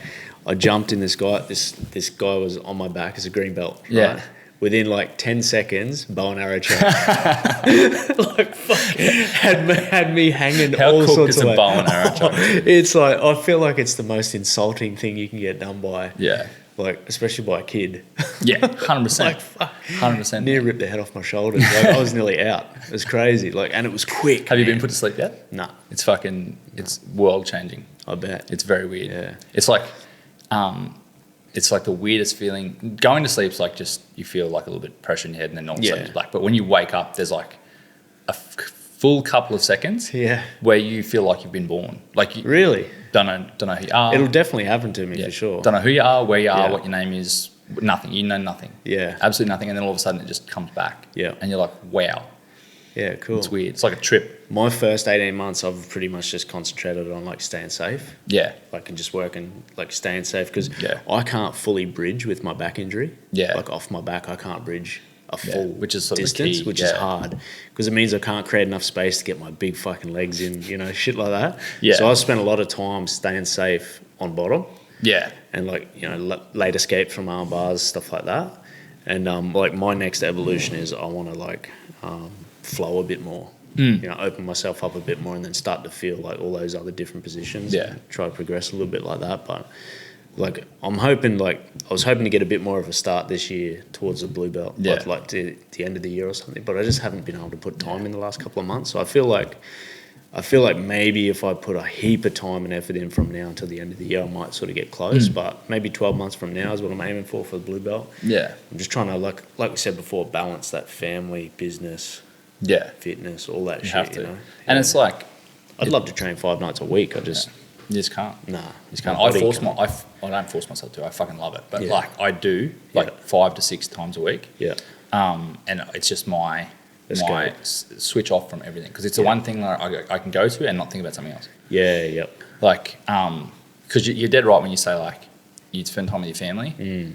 They hamstring your business. For They- sure. they- Especially when you it's work just- from home. It's just a fact, and it's like Yeah. they just do. And then your business hamstrings your family. It's just how it Definitely, is. yeah. It's just how life is. Yeah. And you can incorporate them into it, and you can incorporate Yeah. your business into your family, and you Yeah. can set it up for your family in the future, and blah blah blah. Yeah. But it's still, And you can fight against that in your mind for as long as you like. You just get used to it and go, that is what it is. it's just that is what it is. Is like it is what it is like one of the best fucking things. Yeah. Like, but it's also like without. I don't know. It's hard because you say what it is, and you can just continue to be a lazy fucker in a hole and just do nothing with your definitely. life. Yeah. But you can say it is what it is against, like, I don't know. It's hard. It's hard. I can't even put it into context. I probably won't even try. Yeah. I'm not being rude either. I'm trying to find this quote. Do you listen to any of Chris Williamson's stuff? I have, not entire podcasts. Yeah. I'm trying to find this fucking quote. I've been doing Yeah. that for last night. I'll get it before the end of the night. Yeah, too easy. What was I going to say? Lost my train of thought now. I'm trying to do 3 things at once. Story of my life. Let's change it up, man. Bow hunting. Bow hunting. The rut. You went in the rut, didn't you? Did you go I went in the red rut. in the red? Yeah. Yeah. I go every year with a good mate. Yep. So I've been in the last 3 years. It was fun. I went like a couple of weeks before the rut, set up trail cams and things like that. Yep. It was really, really fun. Like I don't want to give too much away on that property and stuff because it's very private, those guys. But it was good. My mate arrowed a nice 6x6. Nice. Red. Yeah. But for the rest of the afternoon, chased one up the hill and whatever. Got pretty close on dark, and it's cool, man. Being amongst like 3 fucking roaring stags, right on last light. It's cool as. And then I took to a new block that we had and camped up for about 3 nights. Yep. And all the stags that we saw or that we heard were all in the neighbouring gully. Yeah. Didn't have access to the neighbouring block, and there was like literally we walked probably 1,500 metres from one end to the other. No less than 10 different stags in that one gully, just mad, all roaring like a few and hundred fighting. meters apart. Like That's so fucking crazy.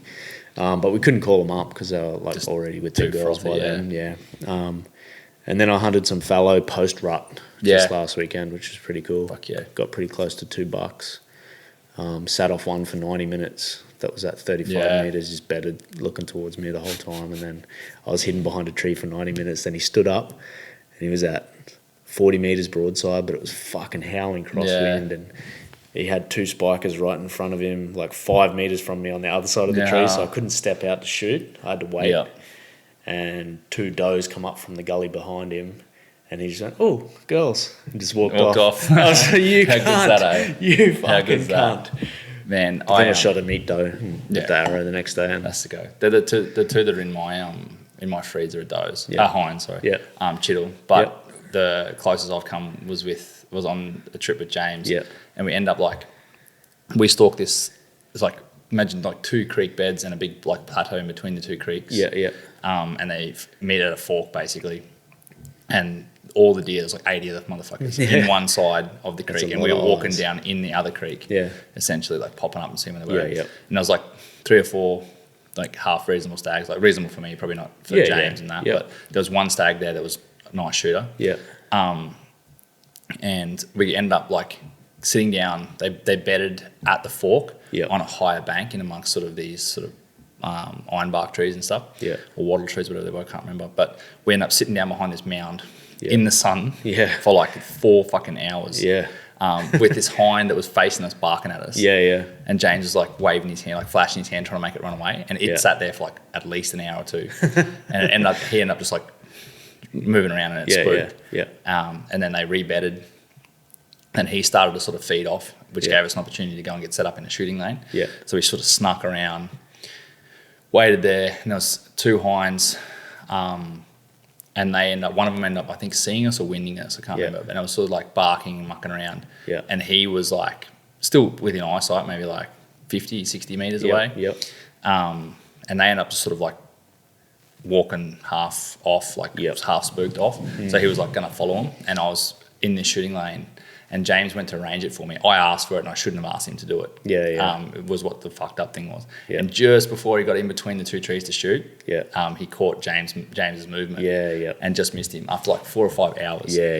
It's fucking heartbreaking, weird. But I got my buff skull home from Darwin. Cool. That's awesome. After fucking almost 12 months. Oh, not 12 months. Probably 6 months, 8 months, which is good. Kendy, you wrote me out of that. Hell yeah. That looks sick. It's a big animal, eh? Yeah, massive, man. It was massive. It's on the list for sure. It was so good. That was a fucking hard trip. That's the first animal you arrowed, eh? Full buff. It's like Flynn. Scrubber. Giant scrub ball. First arrow. Fucking hell. That's wild, eh? Crazy. I'm not new to hunting though. So it wasn't like, it was weird. I thought I'd be way more nervous. It was just with the bow, eh? I thought I'd be way more nervous and stuff. So I was like, bow hunting's new, but hunting with dogs, hunting with Isn't it funny though how you say you're not nervous? I'm not nervous in front of animals either. There's something that I've been talking to a few people about. Like I find like the common denominator with that is people who've played relatively high level sport. I'd say so. Because you're used to dealing with stress and pressure and it's just a process. And it was like that. Like I already was going there like with intent to take an animal's life. So I was like, that's fine. And I've already had that from previous stuff that I've done, but like I was like alert and like it wasn't nervous, it was like adrenaline, like course. Normal sort of heightened focus, but I felt totally calm because it like we walked for fucking days and saw nothing because it rained like the week before and all the green shoots were up like in burnt country, so they were just buff everywhere, like as in like they scattered. We didn't see any till like the 2nd or 3rd day. Nothing to concentrate on. And it was like yearlings, cows, a few calves, and I was going to go shoot a yearling just for meat. And we were setting up to walk in on these that we saw on the way back to the car. And then like in the distance, Kel, my mate, goes like, "Oi, oi, bull," and he's like doing like a hand signal. Like Crocodile Dundee. Yeah, he's like doing like a hand signal, like a shark. I turn a shark outwards. Doing like a hand signal, and I'm like looking, and he's like pointing at it, mate. You could just see these big sweeping horns in the grass, like fucking hundreds of meters away, and he's walking straight towards us. So he just stripped everything off, and I sat in behind this like thicket of sort of grass and shit. And he fed like straight past me at like 30-ish. But he was sort of quartering on, and I was like, nah, I don't really care if I don't shoot him, so I'm just going to leave it. And then I just he walked past, like fed past me, and I just like was punching it pretty quick, to continue to make the wind work. And then he ended up just stopping, and I got behind this fucking beautiful big gum tree. Yeah. It was so good. And he did a full turn. Yeah. And like walked straight back out. And I just like drew back behind the tree, leaned out, waited, and I think it was at 34 meters, and just went boom, double lung, 150 meters, arse over head dead. That's awesome. It was so good. Yeah. It was so good. And yeah, I think Kel ate the last of the meat. Yep. Like not long ago. Yeah, I bet. Was there like a little bit left or something? Did you how much of it did you get? We got like all back straps, Yeah. tenderloins. Yeah. That's a lot of meat. As much as we can carry. The back straps are like fucking giant, 2 meters long. Like probably not 2 meters long, but like long. Yeah, like yeah. a meter and a half. Yeah. Meter and a half. It's a lot of steak, eh? Yeah, massive, man. It was actually delicious. Yeah. But well, I don't know. I say that because we ate some that night, Yeah. and we were starving, hungry, and fucked. Yeah, of course. Everything it probably tastes good. tastes Yeah, good. 100%. But like a little bit of seasoning and stuff, and just thinly sliced, and just flash right. Oh yeah. A little bit of oil, and just it would taste. I've been aging my venison like about 10 days in the cryovac. Just put it in the fridge. We harvested a heap with a rifle at night. Yep. Because on this property, the fallow property, there's just fucking deer everywhere. Yeah. And it's funny actually you say that because you know how in bow hunting, like you feel like you want to work hard for something? Like I shot that doe on the last day, the last morning, going to collect a trail camera. Yeah. Because we'd been so focused on bucks. Yeah. And my mate shot one with a rifle first morning, fucking cracking head. And it was my first experience on fallow.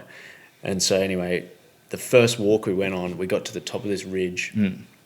The guy who owns the property was a little bit further on.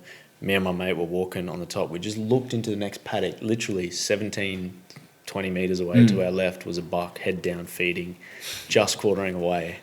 Didn't have a fucking clue. Wind was blowing to us. I'm like, and he turns around and I go, and he goes, oh, you want him? You want him? I'm like, like decent animal, not an old animal, but decent, perfect first fucking fallowed buck. And so I just sat there and, like, no, we'll just get closer, just watch him for a bit. Yeah. And I think the guy touched the rattles together and he looked up and he just took off. Yeah, right. And I was like, no, we'll earn one. That's fine. Like, we'll earn one. But then, like, later on in the day, the guy goes, anything that's in bow range, nail it, man. We got choppers coming in like 3 weeks. I'm like, fuck. Who else to tell you that? I could have took it out the first 20 minutes. But isn't it awesome when you earn one? Like, you know, you said like 4 or 5 hours sitting on that one. That's work in the bank, ready to collect a check next time you go out, or the next time, or the next time, or the next time. That's where I think it's valuable. Like, it's like permit fishing or tusky on flies or any of that shit, 100%. Man. 100%. Put the time in. Yeah, that's like, that's what I like about it. It's very similar to business and life. It's like, like hardship. Yeah, delayed. Well, if I went there on a first trip, was semi-guided, like essentially guided, I guess, with the twins because they're fucking epic. At what they do. Essentially guided, and I shot a buck. That buck would not have a great deal of significance. Yeah, it's my first buck, but that's about it. Yep. I got guided onto and stuff. Like whereas if like I fail, and then the boys said like, so this block, it's epic. It's a sick little shittle block, and it's like the owners are the most nicest people you ever meet. Yeah. They've got like cold rooms and stuff. So we shot the deer, hung them in there for the day. Like it was epic. And the boys are like happy to let me like, as long as I reach out to them first to go out there and hunt myself. Yeah. And just learn to stalk and all that sort of shit. Fucking oath. I would rather get one that way. I'd love to get one with the boys to be able to share it with them, like share the moment with them and stuff. But I also want to like the satisfaction. Go out there and get it myself. 100%. And shoot it. And I don't care if it takes me fucking 2 years. Years. Yeah. Because to try and because I want to learn how to score them properly too, like in inches, like as in length. Oh yeah, like a Douglas system or whatever. Nah, just like length of antler. So the boys like anything over 25 is like nice, a good stag. I think Aiden shot like a 29 or a 30 the other day. Yeah. Which is good for those boys. Yeah. And they only because they've shot like. Because you can get super picky about it, eh? Yeah, they get really picky, like antler shape and everything. Like they'll go and try and shoot a stag with weird antlers, so it doesn't throw weird genetics to the next mob stuff, like shit like culling that. them. Yeah. Essentially, it almost needs a cull out there because there's like this mega mob of deer that just like roam around the place. Yeah. But there's also like heaps of lone stags and stuff like that. Yeah. Because it's pretty funny because Aiden and I went out, and because there was 2 of us and James was out too, and weren't 3 of us, but we were splitting up and and then Aiden. We came home because I had to come home because I had jobs on. And then Aiden went back out there the next day, shot one. Shot a 29. That's how it goes. Because he just did it by himself because he knew what to do. Didn't have to worry about anything else. Yeah, and when you're hunting 3 up, that's a lot of movement to catch. Heaps, man. Heaps. I remember me and went and hunted chittle last year. Yeah. And like it was our first time doing it. We just did it by ourselves. Yeah. Like the property owner is childhood friends with my cousin, you know, Corey. Yeah. Friends with him. So I took Corey up to see him, and then me and just walked the property ourselves. Yep.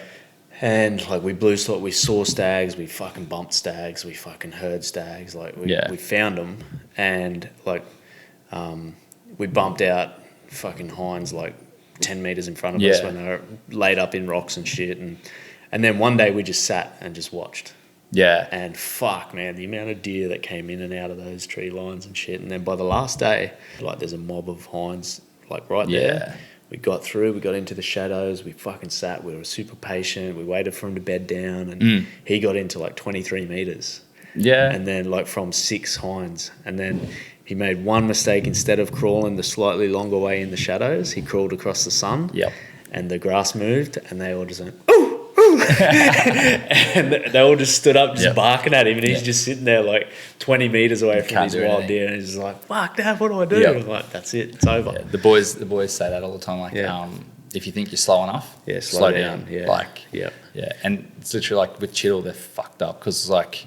It's all about betting habits, as far what I can tell. Essentially. That's what James was telling me anyway. Yeah, it's essentially about betting habits and knowing where they bed. And normally, like, if you find them there... And what kind of tree dictates how long they stay in their bed and with how the long sun. you got stalks. And, It's heaps immersive. I learned so much of those boys. Yep. A lot of the stuff they don't say because they just don't think head. to... But just watching what they do and stuff. Yeah. All very similar principles, but like, things like that, like, they bed here and they'll be like, okay, well, that sun's going to move that shadow to here next. Yeah. So in about 40 minutes, they're going to start to move. They're going to move. So we'll wait 30 minutes and then we'll get up and we'll get into like that point because he'll move to potentially here or they'll feed that way or whatever because they're pretty much nocturnal. Yeah. It's all patterning behaviour, eh? Yeah. It's the same as breaking down a flat. Exact same. Yeah, it's all animal behaviour. Yeah. It's funny, like... I guess a lot of people that aren't involved in that kind of pursuit would probably think a lot of that's luck, but it's really not. It's one of them things like, why the fuck would you bow hunt when you can go and like shoot something from 200 to 400 yards with a rifle? Yeah. But it's like one of those things. Even 60 metres with a rifle. Yeah. It's like, whereas if I would go there with a rifle, I feel like it's cheating. I'd go there to shoot a meat animal with a rifle. Definitely. If you went there, like I'm actually getting my rifle licence. Have you? Yeah, just to collect meat at night. Like, it's super efficient, and I want to... Of anything that we want to hunt as a trophy animal, like stags and bucks and stuff, and big boars, all bow. But if we want to make the most of those trips, because we fucking drive a long way from Brisbane for those trips, and we want to go out at night and knock a few does over, rifle. Yeah, 100%. 100%. Because we love eating venison and shit, man. It's fucking epic. I very rarely buy meat. Yeah. I very rarely buy meat. The only next thing I'm going to get is just fucking breed chickens. Oh, yeah. That's the only gap I've got to fill. Yeah. Bulk fish, bulk, like red meat. Yeah. The only gap I've got to fill is chickens. Yeah. And they fucking stink. Oh, you got a big enough block, though. Yeah, I can put chickens on at home. I still don't like them. And pretty sure my dogs will kill them, but... I might come to Townsville and bow hunt chickens. Fuck yeah. There's fucking guinea fowl everywhere on the road that I'm on. No, I'm at your house. No, you can do that. Just share them. Yeah, exactly. Oh, fuck. Do you remember how to cast a fly rod? I do. Do you? I didn't the first day I was up there with Flynn the other day. I fucking just felt like a complete kook. But I fly fished all day yesterday for flathead. Did you? Yeah, with at home, just mucking around. That's sick. Yeah. I just wanted to get my eye in again because like I've spent so much time on business stuff between here and America that I just haven't really fished a lot of like what I want to do. And like I love fly fishing, man. I fucking love it. And I went up and fly fished with Flynn the other day. Got a nice little trigger and some spangled emperor and shit like that. But my fucking casting was atrocious. But it was it wasn't. I guess I don't know. It wasn't to be unexpected because I haven't fly fished that well. Did you get any fish? Time. Yeah, I got trigger fish. A trigger? Yeah. Fucking hell. You really aren't on Instagram, are you, mate? I'm literally not. I got I got a trigger months ago. Yeah, I bet you did. How do you unfollow someone who's blocked you?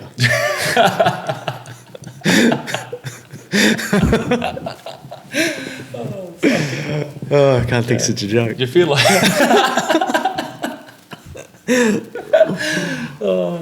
you seem to have cracked the code on Aussie triggers, but yeah, I've got a few now. I've caught more Aussie triggers than Tuskies. Interestingly enough. I haven't run chasing little blue bastards in ages. Yeah, they can't say. Yeah. But they're only cunts for me because I drive so far to get to them. Yeah. And where I chase them is gnarly country. It's not like Yeah. it's little rubble sand patches. It's fucking, you've been there. It's fucking hectic. It's hectic. And they're all big. I found a zone that's better. Yeah? Yeah. I've dead set found Better than that. Better. For size. Better and more. Bullshit. Yeah, way Size more. and quality? Both. As in like Quantity? As in like you could be there for a week and you wouldn't hit all the flats. Oh, wow. Yeah, that's cool. Yeah, hectic. I have to show you. Yeah, let's do it. Should do a trip. No, it's further for you. Further to get from to. normally. Yeah, yeah. But it's also. I know what you mean. Yeah. Yeah, I know what you that mean. Zone. Yep. Fucking, it's wild. It's fucking wild. I am keen. Man, like Tyson and I just scratched the surface. Oh, there. no doubt. I have poured over the Google Earth Yeah. of that particular zone. Man, fucking Tyson and I. It's all similar country. Yeah, it is. Yeah. It's pretty much the exact same. Yeah, yeah. But we went there and did one island. Yeah. And saw fucking heaps. Heaps, yeah. Heaps, man. How Ridiculous. good is that? Ridiculous, man. And I think he's been back there a few times. Yeah. Well, he's a trout fisherman now, so we should go and hit it. Fuck, man. He's doing some pretty cool shit. Yeah, fucking He's doing oath. some really cool How shit. good, eh? They dropped in just on their way through, like Yeah. as they were leaving. Yeah. Fucking cool. Yeah. It's cool what they're doing. Definitely. Yeah. He's I've been telling him to do more like lifestyle YouTube, not just fishing YouTube. Yeah, definitely. Like cook ups and Yeah, yeah. And Just all that. followed the journey. Yeah. Like I get up him for it and he's like, I did one. And I'm like, well, I don't follow you. So I, don't know. Yeah. I didn't subscribe. What's your channel called again? Send me a link. It's so bad. I don't want anyone's fucking videos. Yeah, I know. You're a fucking shit friend. Oh, eh? yeah. I'm a shit friend. I've lost a lot of friends over this fucking stuff that I do. Have you? Yeah, heaps. Yeah. Heaps. Like heaps have dropped off and then like Yeah. rightfully so, I guess, like when I do reach out, Yep. they're not available or they don't want to make time. Yeah, so yeah, that's yeah. fair enough. Yeah. I can wear that. A few people have like proper had blues with Yep. and just dropped off. Yeah. But the ones that matter stayed. Yeah, well, I mean, at the end of the day, like, every choice has an invoice. Yeah. That's a good way of putting it. And that's the way it goes, you know, Yeah. as long as you're comfortable with paying that invoice. Yeah. I'm at the point now where I'd rather just 5 friends. Yep. I'm getting mad reverb in this fucking thing for some reason. Are you? Mad reverb. Yeah, I'd rather just 5 friends. Yep. 5 good friends. Yeah, yeah. When beforehand I wanted 50, 5 years ago. Yeah, I've never wanted 50. You know, like, I never had social media before I started cast. And I fucking had, like, an epic life. I was fit as fuck. It was great, man. Like, and Yeah. I'm not saying that I don't enjoy my life now. I really do. And I've been Yeah. through a lot of growth phases. But I got to the point where I got caught up in it. Yeah. And then I got past that point and went, yeah, that's not everything. That's Yeah. not it, mate. That It's is not it. Use it for what you need to use it for and keep it moving, sort of thing. So, but I've made some great mates. You and I met Yeah. social media. Yeah. Bunch of the best friends of my life at the moment. Yeah. We met that way, you know? Yeah. That's what I think, like, too. Like, you know, I was saying, like, it is what it is. Social media is one of the things where it is what it is. Because, Yeah, and it depends what you use it for. like, yeah, whinge about it all you want. Yeah. But it is what it is. For sure. Like, you can't do fuck all about it. Yeah. And you can go blow up in arms about, like, Yeah. there's heaps of people that I know and creators and stuff that inspire me that are like, oh, fuck vertical videos. Like, Oh, like, yeah, it is fuck what it is, Instagram, yeah. like being able to flip Yep. your phone around sideways. Like, Yep. that's fine. And yeah, it's shit, but it is what it is. That's it. Yeah, And- you either adapt or you don't, you know? Yeah. And letting that occupy space in your head when For you sure. can't change it. Yep. Unless you're going to get a petition going and fucking Yeah. find some way to influence Instagram to fucking change it back, Yeah. then just get on with it. I've man. been going back to a lot of the fundamentals that I had in my life when I was playing sport. And the number one thing that it is that I always try to concentrate on now is control the controllables. Yeah. That was like the number one theme Yeah. of my life in cricket. Control the controllables. And like the more you focus on that, you go, okay, is that controllable? No. Okay, fuck it off. Yeah, 100%. Doesn't matter. And emotional based decisions. There, I would go to a point of saying that no emotional based decision is ever right. Just Yeah. To the point, I reckon. Yeah. I reckon there would be the most rarest circumstance where Yeah. that would actually be a thing. Yeah, I think you can let emotions influence way too much. And this is like pure well deserved revenge. Are you going to go murder someone for doing something fucked up? That's fair. Yeah, I guess. But every choice has its invoice. Yeah. Yeah, I don't know. Like if someone broke into my house, Yeah. with my daughter sleeping and stuff, Oh, for I'd be an sure, orange yeah, jumpsuit. of course, yeah. It's all that shit is like Yeah, I mean, that's all spur of the moment Yeah. stuff. Like, that's being human. But, like, when you, like, a premeditated emotional decision is probably not the right one. Yeah. Rarely, man. And, like... But it is hard to separate emotions from, like, logic. What about, sometimes? like, difficult conversations where your partner, for example, and you're Yeah. going, like, have an argument, Yeah. and you realise, like, it's not valuable having that. Like, you'd rather sit down, strip it back to facts only and rationale, and keep it at this volume and this tone, and not like you did this, but you did this, and talk about the facts.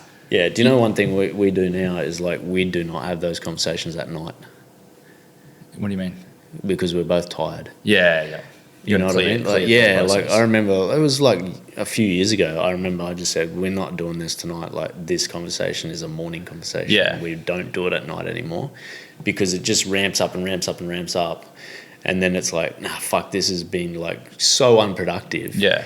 Whereas in the next morning, you're both fresh and whatever, you can actually talk about it, and then you just solve it in like 10 minutes and move on with your life. It's good. 100%. It's amazing. It feels so much better, man, because you're not in a bad mood from it. Yeah. You feel like you actually achieved something. For sure. It's like that was like that is what positive conflict is. Definitely. Yeah. And like valuing conflict's healthy in every relationship, like is. Friendship, business partnership, it's everything. Necessary. Yeah. I'd go to the point of saying it's necessary. Yeah.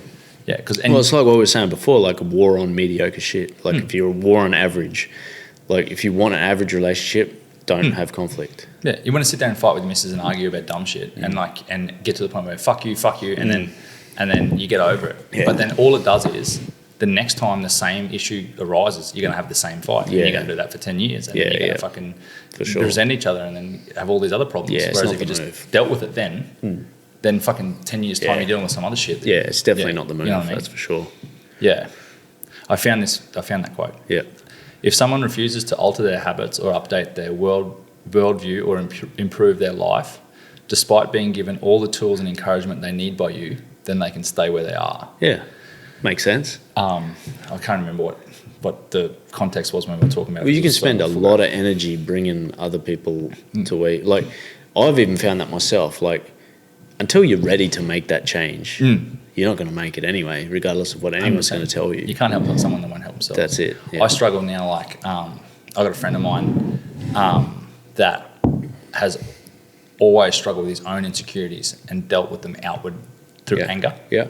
I went through a massive period of that when I was younger. Huge period of that. Yeah, and it's affected his relationship. Like, it was not abusive or anything. But it's like it affected his relationships, like with women and friends and everything. And I'm one of those people, I guess, a lot of people confide in, I suppose. Yeah. And I gave him tools to the point of saying, like, come live with me, move here to my place, live with me, cost you nothing, I'll feed you, I'll everything, we'll go out and we'll find you work. Yeah. Because he's well qualified and good at what he does.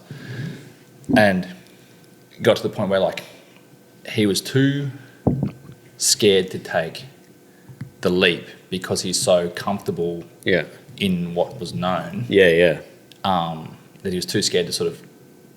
It's just sabotaging himself. Like, it's almost like I've been through periods of that where you don't feel like you deserve... What's that called? The good shit. What is that called? It's tall poppy syndrome? Nah, that's when you knock down someone. That's the other way. Yeah. It's like where you feel like it's imposter syndrome. It's like where you don't feel like you deserve success, or you don't feel like you deserve health and fitness, or you don't feel like you deserve a fantastic relationship, and you sabotage yourself subconsciously. Yeah. Like, I've done that. Yeah. Like, 100%. It's fucking one of those things that I feel like a lot of people do it. Like, I'm not one of these people to fucking jump on social media platforms and talk about fucking mental health and all that shit. Everyone has a hard life in their own regard. It's what you make of it. But that's something that I have had periods of my life where I've actually succumbed to that, where you think, nah, I don't deserve that, and you self-sabotage yourself without even realising it until you can sit there and go, fuck, hang on a minute. How big of a fucking idiot was I? Exactly, yeah. 100%. You dumb. Like, and isn't it funny how many intelligent people you know do dumb shit? Yeah, and he's one of the most capable people that I know, and one of my best friends. And like, it put things into perspective for me, whereas like I laid out like probably the biggest safety net. Yeah. Which I was like, live with me for free, move up for as long as you need to move up, because that means that you can maintain all of your shit at home still. Like, you can still keep your house and all that sort of stuff. It's still there. That's fine. If you don't like it, go home. Yeah, yeah. And go back to doing what you're doing. Yeah. Cost you nothing to live with me. Yeah. And I could guarantee I could find him work doing what he's doing in his industry. Yeah. But the fact that even with that massive safety net there, he still couldn't take the step. Yeah. I feel like a lot of people it's that just do it. Yeah. Just that little. But that is hard to get out of what you're used to. Yeah. That's habit. Yeah. Like, why do you think people are alcoholic or porn addicts or whatever? Yeah. That's a habit that this is what I do. Yeah. You know what I mean? It's hard to. I guess it's hard for everybody to do that. And then how do you go about though? He wants out so bad. Yeah. But it gets all the way to the point where it's decision-making time. Yeah. And that's where it stops. Yeah. I find that's fucking crazy. Yeah, but I think you'll find that the majority of people are like that. Yeah, it's weird. Yeah. It's like comfort. Yeah, people don't like change. Like isn't that a weird fundamental thing that a lot of humans we suffer from herd mentality. Yeah, real big bad. Time. Real bad. It's like safety in numbers. It's like you've heard the saying. You get as far as the 5 people you talk to for no reason. Mm-hmm. That's your herd, that's your tribe. Mm-hmm. You are who your friends are. You are who you hang around. Yeah. All that stuff is real for human psychology. It's hard to break out of that, I think, for a lot of people. It has to be, which is why I don't know what I'm doing. I find back on the 5 friends versus 50 friends thing. The 5 people that I want them to push me. Yeah. To be my critics, to be my friends, but also push me through. Yeah. And go just be better, man. Yeah. Just be better. Yeah. Don't come around here and start whinging about old mate. Yeah. That's your next door neighbour and he's your other friend and he's been. I don't want to be around those kind of people. Yeah. Because then that occupies space, and then you find yourself. Do you ever find yourself where you get bogged down, and you end up getting involved? So it's like a bitchy conversation. Let's call it a bitchy conversation. Less and less these days, definitely. But that is one of my pet peeves. If I catch myself doing that, I'm so filthy on myself. So filthy on myself. Because it's when I hear someone else doing it, I'm like, oh, that's gross. Shut up, man. Yeah. Yeah, but I mean, everyone does it to a degree. But if you can catch yourself and stop, that's. Yeah, you got to be aware of it. It's like anything; you have to be aware of it. I feel like perspective, is huge on that. And always trying to I found me consciously, being a conscious criticizer. If I go and see someone and I think, even if I think the wrong thing, look at that fuckhead in my head. Yeah, look at that fucking dickhead. Yeah, he might be the nicest person in the world. Yeah, the dude's probably just walking around like a bum, but as a billionaire. Who knows?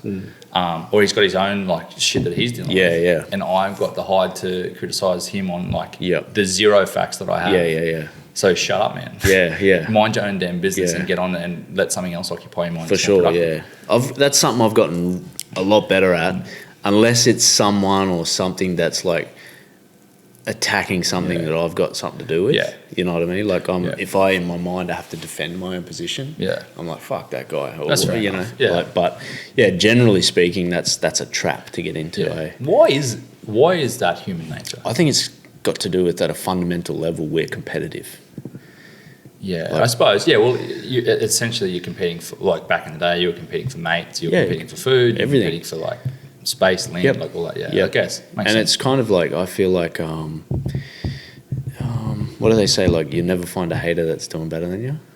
That's true. And it's always because someone that's hating on you is almost somewhat envious of what you've got going on, even if they really knew what it took to do what you were doing. Yeah.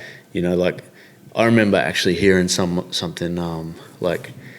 if I think it might have been a Kamaru Usman interview actually, where he said his mum used to tell him, if everybody threw their problems in a bag and threw them in a pile, and you got to see everyone else's problems, I bet you'd run and grab yours right back. Yeah, you would. You know 100%. What I mean? Because you don't want anyone else's problems. And then you'd be like, oh shit, okay, my life's sweet. Yeah. The amount of times I've had a whinge about what's going on in my life sometimes, and then I think, you know what? I bet you 1,000 people would be fucking stoked to have my life. Perspective, man. Yeah. Fucking perspective.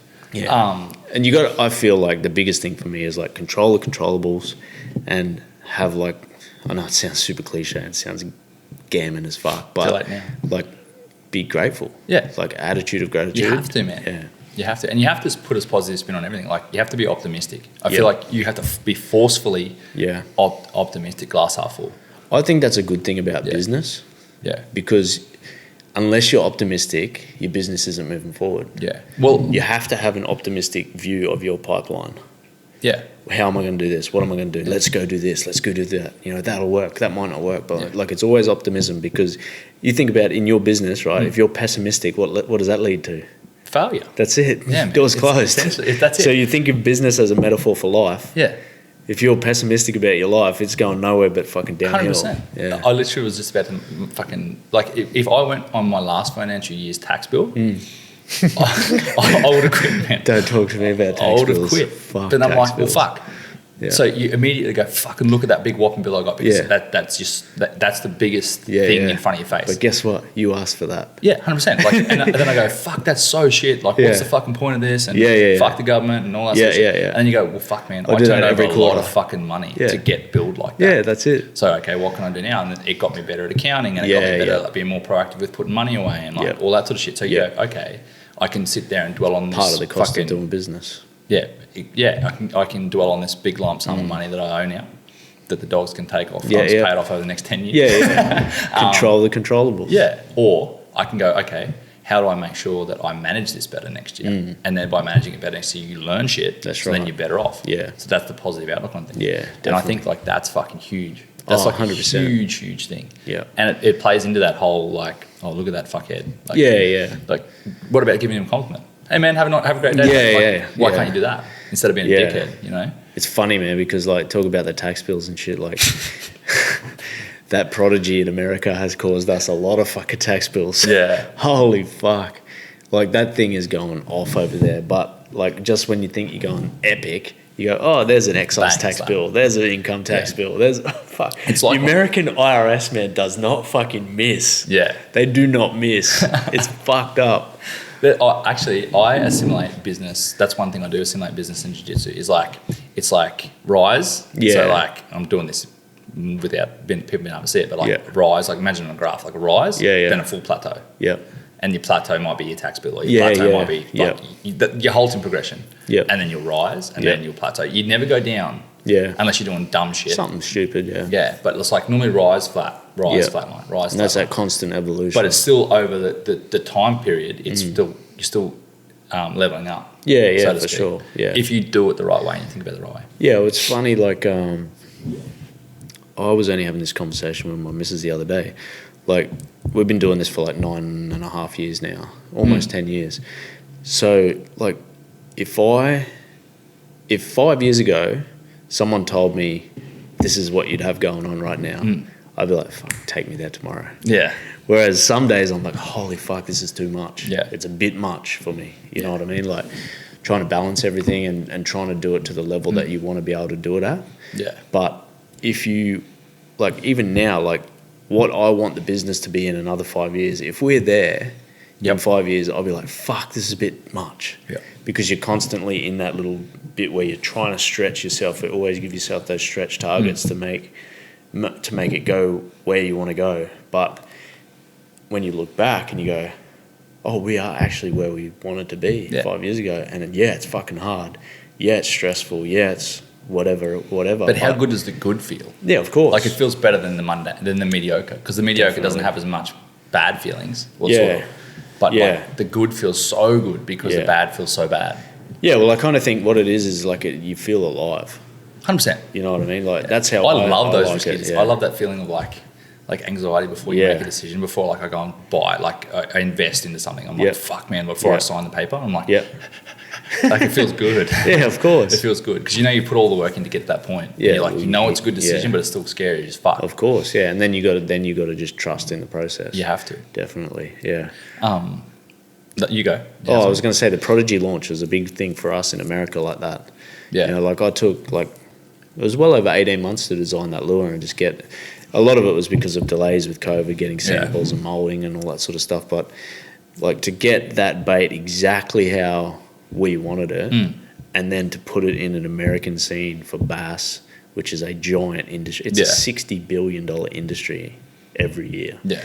And obviously a lot of that's like boats and outboards and sounders and, you know, all that shit. But it is a fucking huge industry. And for us to have a bait in there that cuts through the noise and is compared to the Megabass Mag Draft and all those players over there now and really making noise is kind of like, holy fuck. Like at the time, like I remember we were having internal arguments about whether we should do a 6-inch. Yeah. Like we were going to do a 6-inch here because it's perfect. Whereas over there, 6-inch, you're competing with the Mag Draft and Chris Saldane's fucking new bait and, you know, a bunch of other things. And, you know, all that real genuine swim bait type shit. That bespoke shit. Yeah, sort of bespoke. It is, yeah. So you're competing with all of that stuff. And for us to come in there and slot in and take a chunk of that market immediately was like, because we had to put in a fuck ton of money to get the amount of quantity that we needed. Yeah. And so it's a similar thing. Like, you know, the product's good, you know, the marketing's good, you know, the market share's there, but fuck, we've got a lot of money on the line here. Is this going to work? Yeah. Like, it's like, it's risky as fuck. Yeah, definitely. But it's educated risk too. It is, yeah. It is an educated risk. But there's always a risk of failure, and like, that you can never get rid of all of it.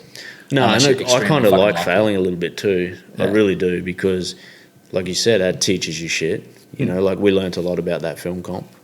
Like we learnt a lot about our style of filming and editing again, like the evolution of that. Like, it's all like, there's no dress rehearsal for business. No, there's not.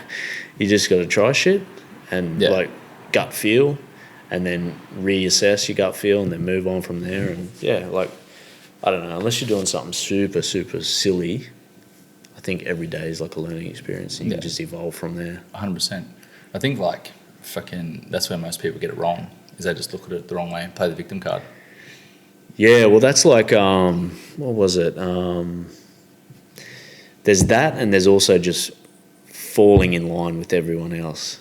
Because it's easy. Because it's easy. Like, I remember, this is one thing that sticks in my mind. I say it to myself all the time when you feel like you're doing something a little bit different. Yeah. It's a Nipsey Hussle thing, actually. He said, would you rather be at war with yourself and at peace with the world, or would you rather be at peace with yourself and at war with the world? Yeah. And that's like, that thing fucking rings in my head every time. Like, I think of doing something different. That film was a classic example of that. You know, like, you know crazy. What I've got to remind myself, like, because I get to the point where I'm like, fuck, man, I'm just burning out. Like, I'll go back to wages. And I'll go back, and because what I was doing, I was good at. Stupid money. Yeah. I could just go back and do the 9-to-5, man. Yeah, yeah. I've got a leave request form printed out, stuck on my fucking above my desk. Yeah. To remind you that you have to ask someone else for time Another off. grown man or woman. Yeah, we've had this conversation, Permission to take time off to live my own fucking life. Yeah. I remember I used to say that. You have to ask a grown man. That I accumulate from working fucking minimum 5 days a week, earning some other cunt money. Yeah. You know what I mean? Yeah. To get paid a wage, to get taxed. Yeah. Like that was my thing when I left construction. I hated having conversations with guys that I wouldn't go out to dinner with, wouldn't have a cup of coffee with, arguing over other people's money, and me losing sleep about it. Yeah, exactly. You know, and some people love that shit. Yeah. But I just wanted to do something different. Yeah, it is what it is. Yeah, I got nothing against those people that want to do that and that enjoy doing that. But fuck me, man, that's not for me. Yeah. I just can't. Yeah. I just can't. I think I would do it again if I had a short-term goal in mind. Yeah. Where I was like, oh, that money's too good. Yeah, well, I still do it here and there. I still consult in engineering. Yeah, definitely. Yeah, but still not on wages. Yeah, I do it because it's also good for your network. Like, your network is your net worth, really, in life. Yeah. So I like to maintain my network in if cast shit's in bed, you can go, fuck, man, you're still sharp because you're still doing it. Yeah, and even if it doesn't shit the bed, like, I like being maintained in that network as well, because I've got a good reputation in that game. So if there's business opportunities that come up, 100%, you know, like, I'm there still. You can leverage off Cast's capital, net worth, whatever, and invest in that. That's no different. Yeah, it's sort of like, I mean, it's funny, you know, like, I hear people say about, you know, entrepreneurial stuff, like when they go, you know, you got to go all in, no plan B. The more I've lived through this life of building the business, I really don't agree with that. Yeah, explain this to me, because actually this is like I flip this around in my head heaps. Yeah. So why? I feel like that I feel like a time and place for both attitudes. Like it's almost like, say in a fight, right? You know it's going to ebb and flow with energy. Like there's going to be times where you've got to conserve your energy, you've got to take some punishment, you've got to whatever, and then you've got to explode, or you've got to run, or you've got, in a game you've got to fucking lift. Yeah. There's excuse me. There's periods like that in entrepreneurial endeavors. Attack and defend. Exactly. Yep. There's times where you've got to plateau. You've got to like stay safe and breathe, and then there's times where you've got to explode and really like go on the offensive. To me, in business, there's times like that where you've got to have no plan B. Like for the next 4 weeks, this is me. But then when that's under control, like you've experienced this yourself. Yeah. You've built your business to a certain point, then you saw an opportunity to invest in another business. That's a plan B. Yeah, essentially. You know what I mean? Like, I get sometimes where you've got to do that, but if you take a step back and take a global view of your life, if you're that tunnel visioned on something, if it's not got the appropriate ROI at that point in time, you're missing out on some other opportunity that might give you the relevant ROI. All right, so devil's advocate. Let's just use cast for an example, right? So you phased out of full-time work and went into cast full-time. Yep. So cast essentially started as the side hustle. Yep. If, let's just say, not money's no object, but say it doesn't carry a huge amount of criteria, and so you could have just went, fuck it. Yep. Like, you had enough of a nest egg to carry your family, or you didn't have family, whatever. Yeah. Fuck it. I'm quit. I'm starting cast. Yep. Do you think the progression, like where you would be now, would be further down the road versus you phasing out and trying to juggle both and balance both? And yeah, I think so. But I mean, what you're really operating there in is theory. Yeah, but if it was the other way around, it'd still be theory back to reverse. Yeah, I guess. But I mean, I'm just basically going off like what I've experienced in the real world over the last 10 years. Because basically, excuse me, we wouldn't have had like the opportunity to go into America if I was solely concentrating on Australia. Yeah. You know, for example, we wouldn't have started Ocean Blend if I was solely concentrating on cast. I wouldn't have my engineering consultancy if I solely was concentrating on cast. You know, like all that. When you take a step back, you can, when you say no plan B, maybe you can say, okay, I'm going to have my own businesses and no plan B. And each one of those businesses will require a certain amount of effort throughout the year or whatever based on when it's go time. Yeah. But I just feel like a lot of people just flog a dead horse. Because the other thing, like you hear and see all those people like YouTube. Okay, I'm going to start a YouTube channel and I'm going to commit to it. I'm going to no plan B. I'm going on YouTube. I'm going to be a famous YouTuber. Yeah. You only see the people that are successful. Yes, that's probably the best example of what I'm talking about. Do you know what I mean? You don't see the people that, because they're just not shown because they failed. Yeah, but and those top 10% of people are the ones that inspire the hundreds of other people to actually go in and compete with them. So it's kind of like, it's almost like I guess it's like business too. Like I get new businesses follow me every week on Instagram. Yeah. Something to do, like basically of fishing what we're doing. Yeah. Like there was another one, I won't name it, but it's got cast in the name. Yeah.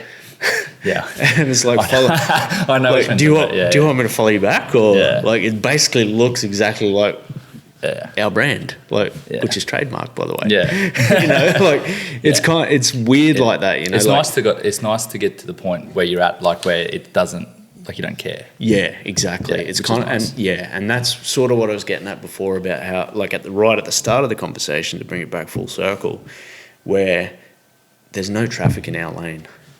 Like what we do is so different to some of the people who think they do what we do.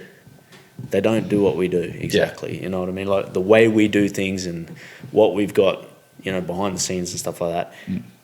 They don't have what we have. Like we are in our own lane. It's nice to be able to like I do that too. Like I don't really particularly look with what pricing is and all that sort of stuff. Like I have worked hard to build to the point where I can charge what I charge. Yep. But I also like don't let what other people charge influence me. No. Like I think I'm worth this much. Yep. I think I'm peeking out of your fucking thing. I don't like you charge that, that's fine. Yep. This is what I think I'm worth. Yeah. And for the clients that want to pay me that, they respect I'm on a level with them where like they respect why I'm charging that much, and like the ones that want to penny pinch and stuff, I don't want to do business with. Yeah. And this is the thing, like it's like a house or a product or anything. Like you're only worth what someone's going to pay. Yeah. And if that person is going to pay a certain amount, that's what you're worth. Yeah. So as long as you hold your value, like, it is what it is. So I guess like, I don't know. I sort of conflicted a bit because like I followed the market because it had to. When I was starting off, like I had to. There's no choice. Brand new business and stuff like that. But now I'm at to a point where I'm like reasonably well established, and I like back my work. Yeah. Where I sort of like go, okay, well I think I'm worth this much now, and I can get to the point where I can like go, well, you don't want to pay. That's and justify it too. Like go, okay, like this is how much time I'm spending on this. Yeah. And this is what it's worth, and these are my expenses, and these are my overheads. If you need to break it down like that, to be honest, you shouldn't be doing business with that unless they're a fucking massive corporate client that's a huge contract. But if it's just a fucking local business and they're asking for all that shit, I'll just fuck them off. Yeah. But like I think like if you can justify it through those means, I feel like charge it. Like definitely don't devalue yourself. Sure. Yeah. Because it just hamstrings your progression. Definitely. Especially if it's to the point of where like you need to earn, like you need to be able to grow your business, to be able to maintain your life, and you need to have a certain amount of base income. Yeah, and I think a lot of customers too, if they're not in business, don't realise the amount of cost that business comes with. It's hectic. It is, especially a product-based business. Fuck yeah. Like, that's a fuck ton of costs. Yeah, heaps. Yeah, it's sort of you always hear people whinging about cost of things online. Yeah. But like I get it. There's certain things that are like, you know, you could do direct to customer where you cut out that middleman and things like that, and that's all good. And we have that in our online business, but we also have retail network through Tackle World, which means the price has to support enough margin for the stores as well. Yeah. So it's like it's a real balancing act. Like there's other brands in Australia that go just direct to customers and they can, you know, do massive discounts and things like that. But we're kind of like yourself. Like I've always based Cast around affordable quality. Like we only sell shit that we use, that we've used for years and that we trust. And a lot of it we've had either designed ourselves, like myself personally, or we've had a hand in the design process.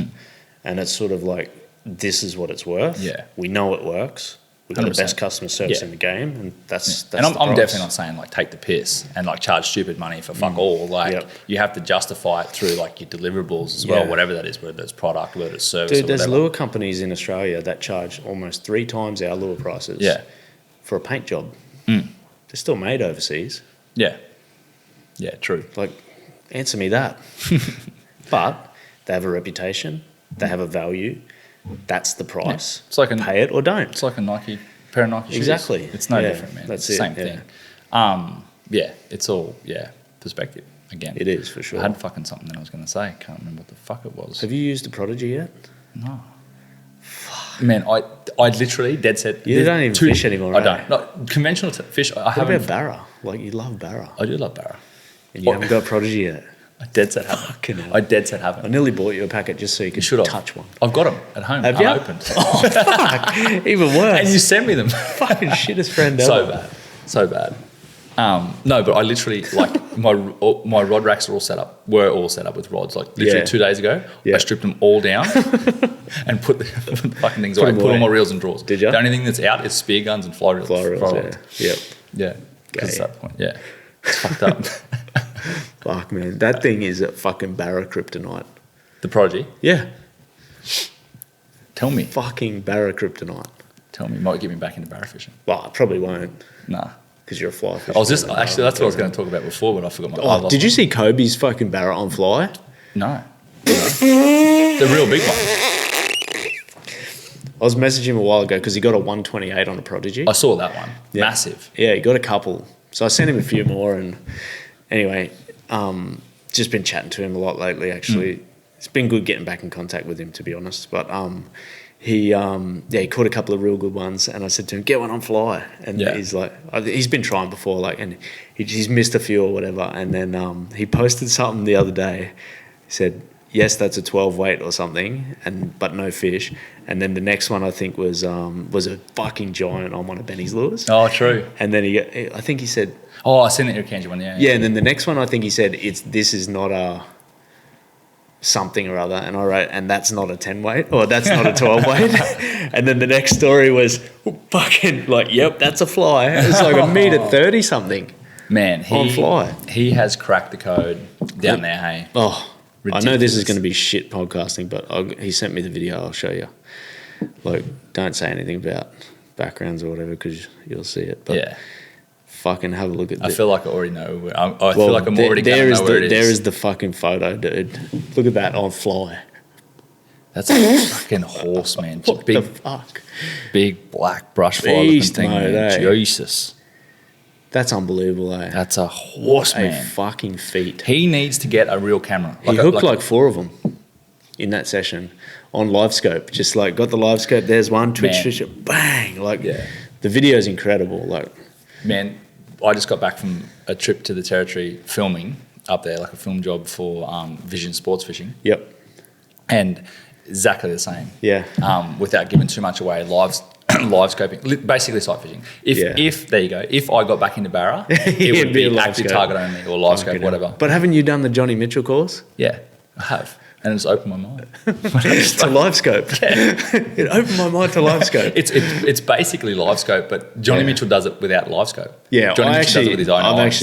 I chat to him a little bit. I've promised him I'm going to do that course this year. I just need to save up a little bit of coin. Yeah, it's good, man. All my coin's tied up right now. It's good. I done an awesome podcast with him, mate, but he won't let me air it. Yeah. Actually, you sent me that file. I listened to it. Yeah. It's a good. It's really good. I get why he doesn't want to air it though. Yeah, it's a lot of gems in there. Yeah, it's deep too. Probably stuff he teaches in the course. That's probably why. Yeah, there is stuff in there, and there's stuff in there that like we got to the point where like lost. I was more me than him. Yeah. Like I lost the train of thought. Like because it went so far down the rabbit hole. Like, he's an interesting character, right? Man, he's so good. I got a lot out of that. Like, I get a lot out of this stuff from like the main reason I do these podcasts is so like I can learn from people. Yeah. And like get better at conversations. Definitely, yeah. That's why I want to do one. Like I want to get involved in conversations with people who've done what I want to do with life.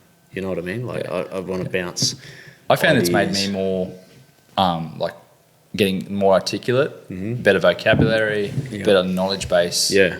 I've obviously like learned a lot of stuff in business and life and everything to bring to the table, but I feel like just the ability to hold and develop a conversation and then use that for the next one. So like I haven't scripted any podcast I've ever done. I've like just Googled and had a look at a few things. If it, like for example, like I podcast Josh Hinger. I had a bit of a look at his background and like I'm curious as to listen to those ones yak, and the one with Barbosa. Yeah. Have you done that one? No.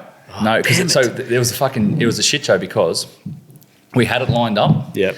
And then he had to go to, this was in Thailand. Yeah. He had to go to Bangkok to sort his green card, so his visa to Australia. Yep.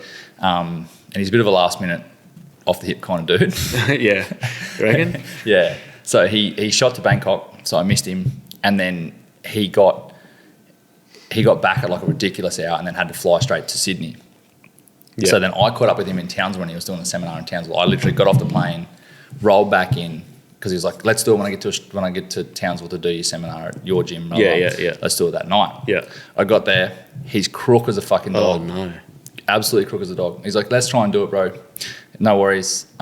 He's like, I'll go home and share and stuff. He went home and shared and he went to sleep. No. He was like, I'm no good, bro. I'm sorry. Yeah. So he missed out on that one. But he's back and forth to Thailand heaps, and I've got a couple of trips lined up this year. Yeah. So I would definitely get him. I'll get the Hickman brothers as well. How good would it be to get Adesanya? Man, I reckon Izzy be keen. Yeah. I reckon Izzy be keen. I don't know him. I haven't met him. Yeah. To be honest, but I reckon like. But you could get a good word from the Hickmans and that. Like, that's fucking cool. Yeah.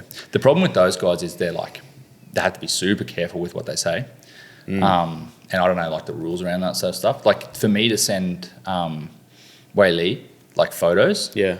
I had to email her a link and stuff, and like a manager had to view it all and like. Oh really? And that. Yeah. Gotcha. With like media releases and stuff. Yeah, because they're under contract. Yeah. Is that what it is? It must be something like that. And then like I've got a couple of NRL players lined up for yarns, but they can't do it Yeah. until after the season because obviously, I don't know, there must be rules around what they're allowed to do and say. Yeah. Yeah, but I'm looking forward to changing the podcast up. I've got a handful in the bag already. Sick. Changing up to make it around like everything, basically. Yeah. Exactly the same as what Joe Rogan does. It just talks to interesting people. Yep. Inspirational people. Yep. All along that similar sort of line of like, not elitists, but like people that have... Outliers. Yeah. I feel like. The Cameron Haynes one is my favourite podcast right now. Man. I'm doing a business course with Kip Folks. I've seen that. And that's a super cool fucking thing to do. Like, it's all like... It all takes me back to like sport stuff, and like it's very well structured, and like it's very, very interesting. But it's all like, I don't know, the less distractions you have in life, the more you just want to. The more I do want to get back into that really like exceptional results thing. You know, like what I was with project management and engineering, what I was at the start of Cast, and like I really want to evolve beyond the race that happens in social media platforms. And that's kind of what has informed everything. Like, you've got to use it in a business to a degree, but I kind of want to step away from that, you know? Like, you don't see the owner of Nike on social media. No. You don't see the Yeti brothers, you know, those guys. You don't see them on social media. You know, like, I want to create businesses that... Whenever people see the logo, they know, for one, it's quality, and I don't need to be the face. I'd love to build Flow State to the point where I can delete my fucking account. Oh, for sure. I know a bloke who's deleted every single photo on Instagram and just has his profile. Yeah, right. Michael. Oh, true. Yeah. Oh, yeah, true. Like, that can't... excuse me. That guy... I'm thinking we're down the fucking... on the boat. That guy, right? Yeah.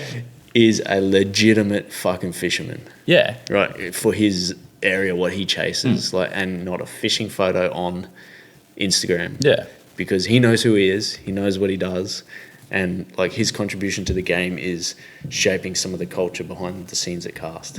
Like, he's so influential with that stuff, like the visual appeal, like the graphic, all that sort of shit. Like, the actual culture of it is what he wants to contribute to. He wants his work to showcase. Yeah. You know, like, that's why he never puts his face on social media. It's why, like, we put the fucking Kendrick Lamar fucking shit across his eyes and shit, you know, like, it's one of them, and he's one of them people that has like that super unique, like, you know what I mean, like, and he froths Kanye, like new Kanye, and he understands it to a point where like he's very similar in a way. So like Kanye, like most people aren't going to assimilate with new Kanye or understand new Kanye. But the people that do are fucking like really religious followers of it. Really understand it. And it's all about like when you think about, right, again, like fucking Nipsey Hussle interview. He goes, he's a beast. Reasonable men allow the world to dictate to them. Yeah. Unreasonable men dictate to the world. Yeah. Therefore, all progress relies on the unreasonable man. Yeah. Right? Makes so much sense. It does. But the unreasonable man gets so much hate from reasonable men because at the time it's so different and so weird. But then you look back and go, oh, like it's like what I said to you about a rap album. Sometimes you'll listen to a rap album and you go, that was shit. Yeah. And then 3 weeks later, you cannot fucking get it off your playlist. Yeah. Like, you're just bumping it nonstop. It's a classic. Like, it's like J. Cole when he says like, no, it's a Drake song when he goes like 10 years, you'll look back and you'll say Asleep was a classic or whatever, you know, like that's how Michael thinks too. Like you've kind of got to bust out of the norm. Like even YouTube, for example, right? The early adopters of YouTube were like busting out of the norm. They created their own little niche 100%. And now like it's mainstream. But at the time, how many people you go, oh, that's fucking shit, YouTube. Mr. Beast, you man. know what I mean? Yeah, that's what I'm saying. Those early adopters. Just doing weird, dumb shit in his bedroom. Logan Paul, KSI, man. You know, like all those guys. Like, you look back at that and go, fucking YouTubers. But it's the guys that have done it now. Like, this is one thing I find hilarious. Guys that have hated on what we've done at Cast, you know, like with our own apparel and our own lures and all that, they're all doing it now. Yeah. You know what I mean? Like 5 years after they hated on it. It's the same as that latest film. People hate on it, but it's different. it might set a new benchmark. It might inspire a certain thing. Like some people won't like it, some people will. When we release it, some people will watch it and appreciate it in a different way. Might hate it twice as much. Might love it twice as much. It might inspire a 15-year-old kid to go, "Fuck, I'm gonna go get a camera."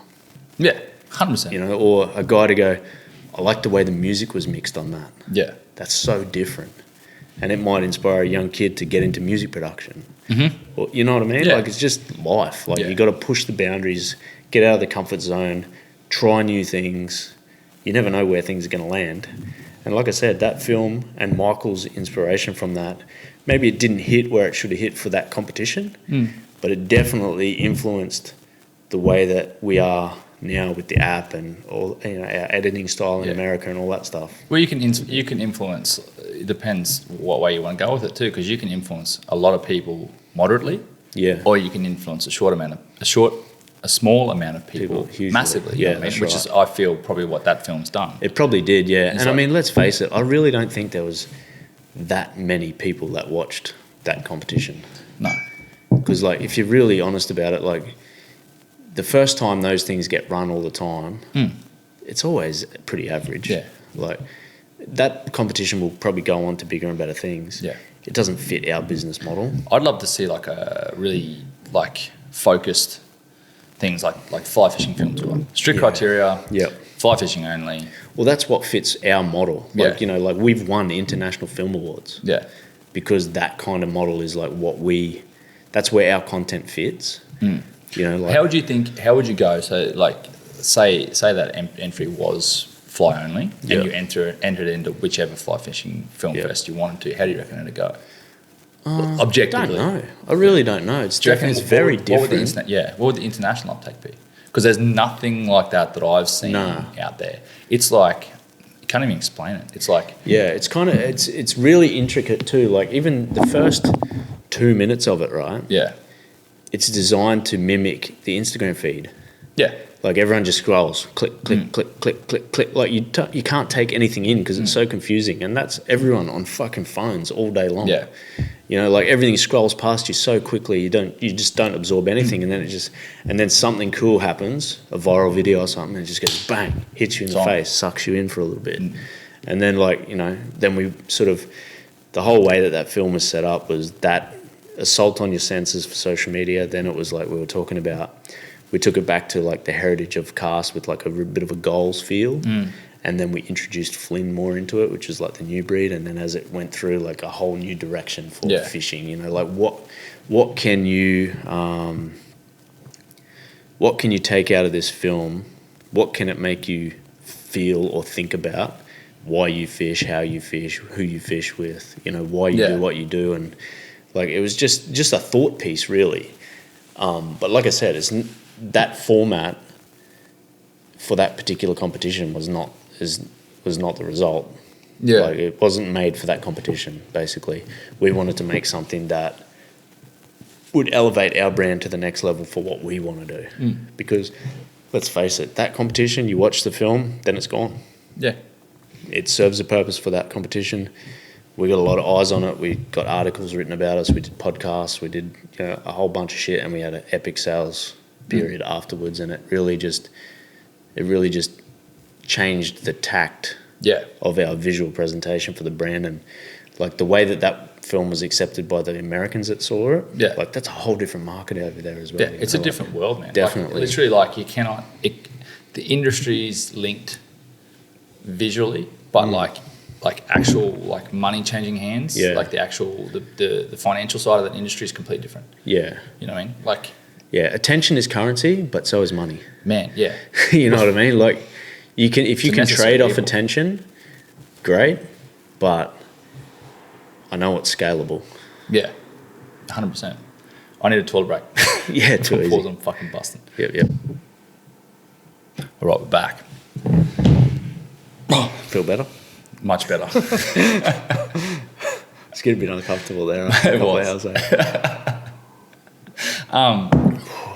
Actually, I'll quickly touch on that negative people. Yeah. Like you. Well, I haven't had, like, apart from you, I haven't got any haters. I literally don't, unless there's silence. It's constructive criticism.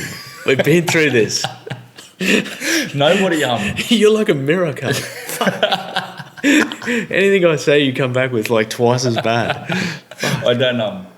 I don't get any heckle. Like, I've never felt so insecure about myself other than driving away from your house. Fucking hell. I just got to keep your self-esteem at a manageable level. Yeah, I know. I think you're good in that. Speaking about that, people have been asking when's our jits match. You probably. I'll take you right now. I reckon busted LCL. I reckon I'll still bust you. You probably would. Wrist locks and that. My leg, I can't tell the difference between my knee and my ankle. My leg's that blown up. It's fucking crazy gross, how big it is, eh? I'm just going to take a photo of it. Your calf looks like my thigh, and that's saying something. It's fucking bad. So, I should go. I'll go through the whole thing. Because did I tell this in the podcast? You said about the injuries briefly, and shit, yeah. So I tore my LCLs hanging by a thread, and then I got a fucking I got spiked or some shit in the NT. Yeah. And I got home and it was all right, and it started to get like a little bit sore, and then 2 days later I couldn't walk. Yeah.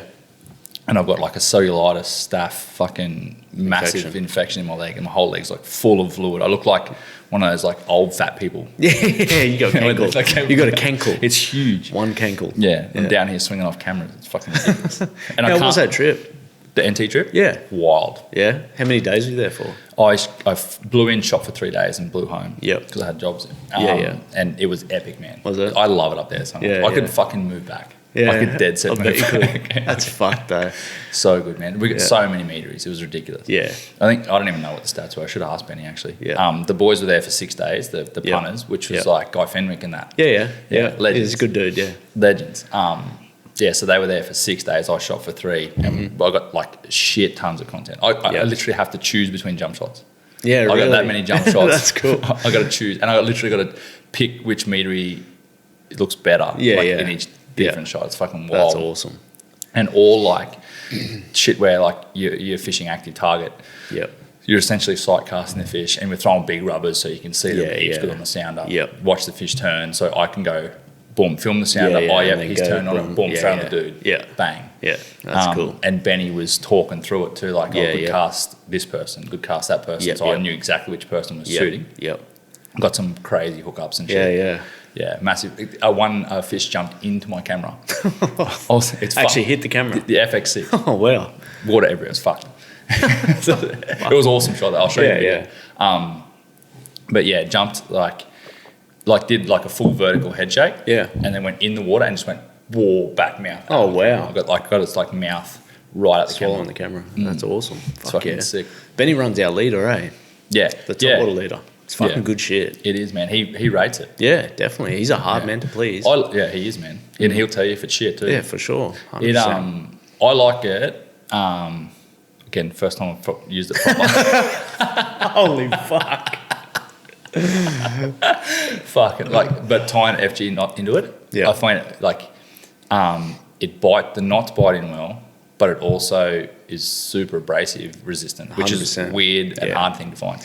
Yeah, it's a unique copolymer blend. So what we did is we've got like most copolymers are the opposite to what we've done, and they are they have a soft core and they have a really hard outer edge. Whereas what we've done is we have a very hard inner and a very soft, thin outer. Yeah. So basically what you're getting with the abrasion resistance is when the soft stuff gets worn through, but it's so thin that it doesn't really affect the diameter. But it allows you not to bite. But the soft outer bites into itself. Yeah. Yeah. Makes sense. It's pretty unique, man. The people who use it fucking love it. He frosts it. Well, Benny said he was using like 100 pound leader.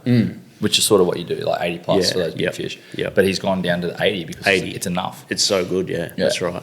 There's been a lot of meter fish landed on 60 pound. Yeah, doesn't surprise me. It's really, really good. And it's kind of like the reefer, that's the top water version, and the reefer is slightly more abrasive resistant again. Yeah, right. Yeah, it's really good leader. It sells really well for us. Yeah. It's like one of the most popular sellers in the tackle world chain. Yeah. Where do I get some? I don't mind it. Well, it's funny you say that, actually. I had a few people ask why I kicked you out of the cast group chat. I don't. Yeah, if anybody ever questions me, listen to this podcast. Hasn't used a Prodigy, still got all the apparel in the packages, No, The poppers and stick bait bag has not seen a fucking drop of salt water. That actually happened. I've actually got footage for you that I haven't had time to edit. Do you? Of the revive shirt that Really? I've been out for 6 months already. Yeah, remember that conversation? Oh man, I haven't got much work. I want to do some portfolio stuff. Send me some footage. shit. I've got the footage. Have you? Yeah. Awesome. Yeah. Send it to me. Somewhere between 2 and It'd be 52 like, weeks. check these out, and all of them would be sold out by now. Yeah, and I'll get you something within 2 to 52 weeks. Fuck. Oh, fucking hell. But yeah, no, I can get you some for sure. Tackle World Townsville. Discounts expired. Yeah, it's funny actually though. Like, to be on a serious note, that X12 braid and that leader is like fast becoming one of the best sellers across the tackle world chain.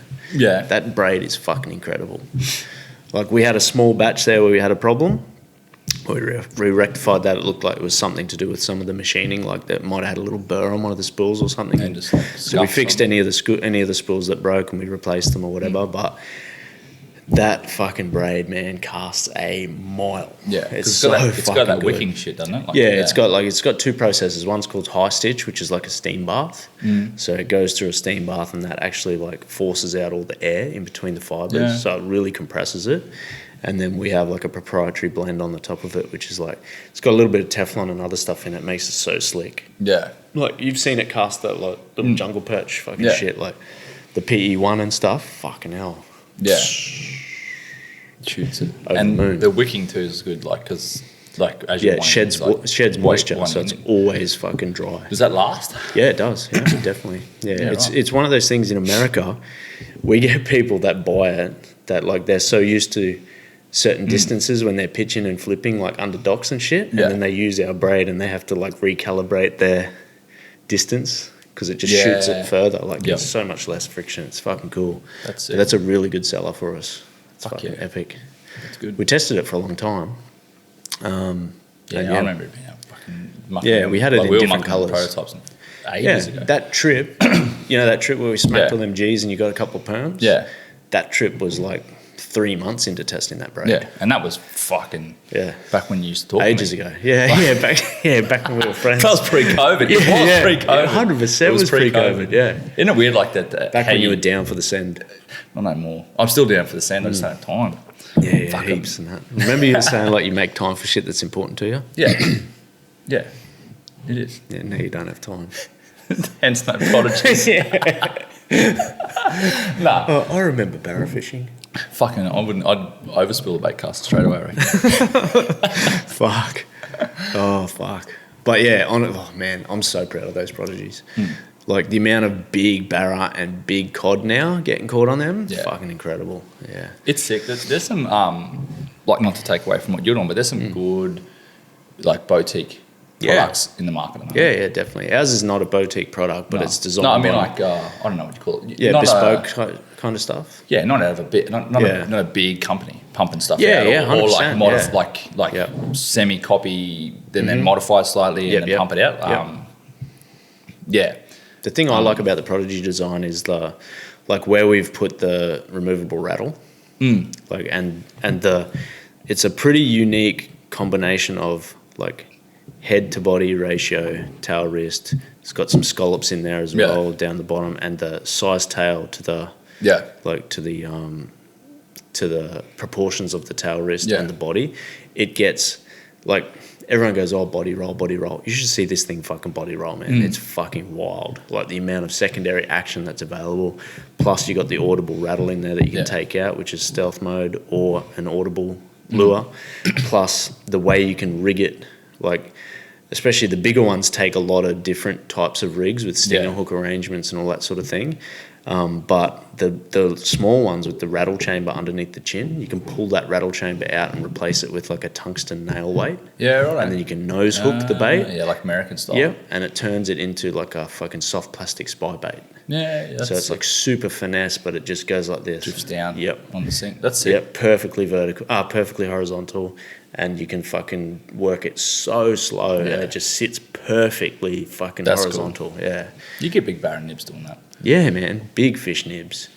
Like, that is dominating snook and shit in America. Yeah. Like, it's crazy. It's weird how those, like, snook, they seem to hook up way differently than barra. And they're very similar eat and stuff like that. Like, super similar. Like, yeah. They're an American barra. Yeah. Yeah. Yeah, I won't go too far down that road because Benny probably kill me because how he rigs his stuff is like is like fucking very high percentage hookup. Yeah, yep. And fish stay on rate. Yep. Unless you do something stupid. Yep. So I'll probably leave it at that. Yeah. What was I going to say? Don't know. Can't remember. Don't know. Do you want to keep going or you want to round it up? Up to you, man. Actually, these will probably go down the fucking rabbit hole anyway. Yeah. Let's go. Let's go 3 things for 3 pieces of advice in business and life that are the same. So, like, the one point covers both things. Oh, fuck. You going first? There you go. Well, I think what I was saying before, control the controllables. That's a massive thing across business and life. Like, why are you going to spend time worrying about shit that you can't control, either in life or in business? That's, to me, that's like my theme of the year, basically. Control the controllables. Yep. And so the contrast that is obviously like the things you can't control. Don't worry about them. Don't invest energy in it. Exactly. Acknowledge the fact that they exist, but don't invest energy. Yeah, exactly. Yeah, if you can't influence the outcome or you can't control, anything about it, then what's the point in wasting time? Like, put your time and energy into something that you can control. Yeah. Yep, that's fair. Let's go 2. We could do 4, so 2 okay. each. Yep. Let's do it. All right. Do what you need to now that benefits you in 5+ years time. Yeah. Not 5 minutes time. Big picture. It's probably a big. That's like a Jocko Willink thing, hey? Yeah, like, it is. Don't think. What is it? Don't think strategically, think tactically. Is that what it is? Yeah, like, strategically, this biscuit tastes really good, but tactically, it's not good for me. Yeah. Yeah. That's something like that? Yeah. I'll look it up. Yeah. So it's like the decision you make right now might hurt you. You know what I mean? So probably the easiest example to make is like studying for something. So like uni, say for example, to be a doctor. Yeah. Like, it's 6 years of fucking dog shit hard work. Dog shit hard work, sacrifice, being a broke ass, doing a 12-month internship, getting massive days and not getting paid. To in say 7 or 8 years time, earn 400+ grand a year. Yeah.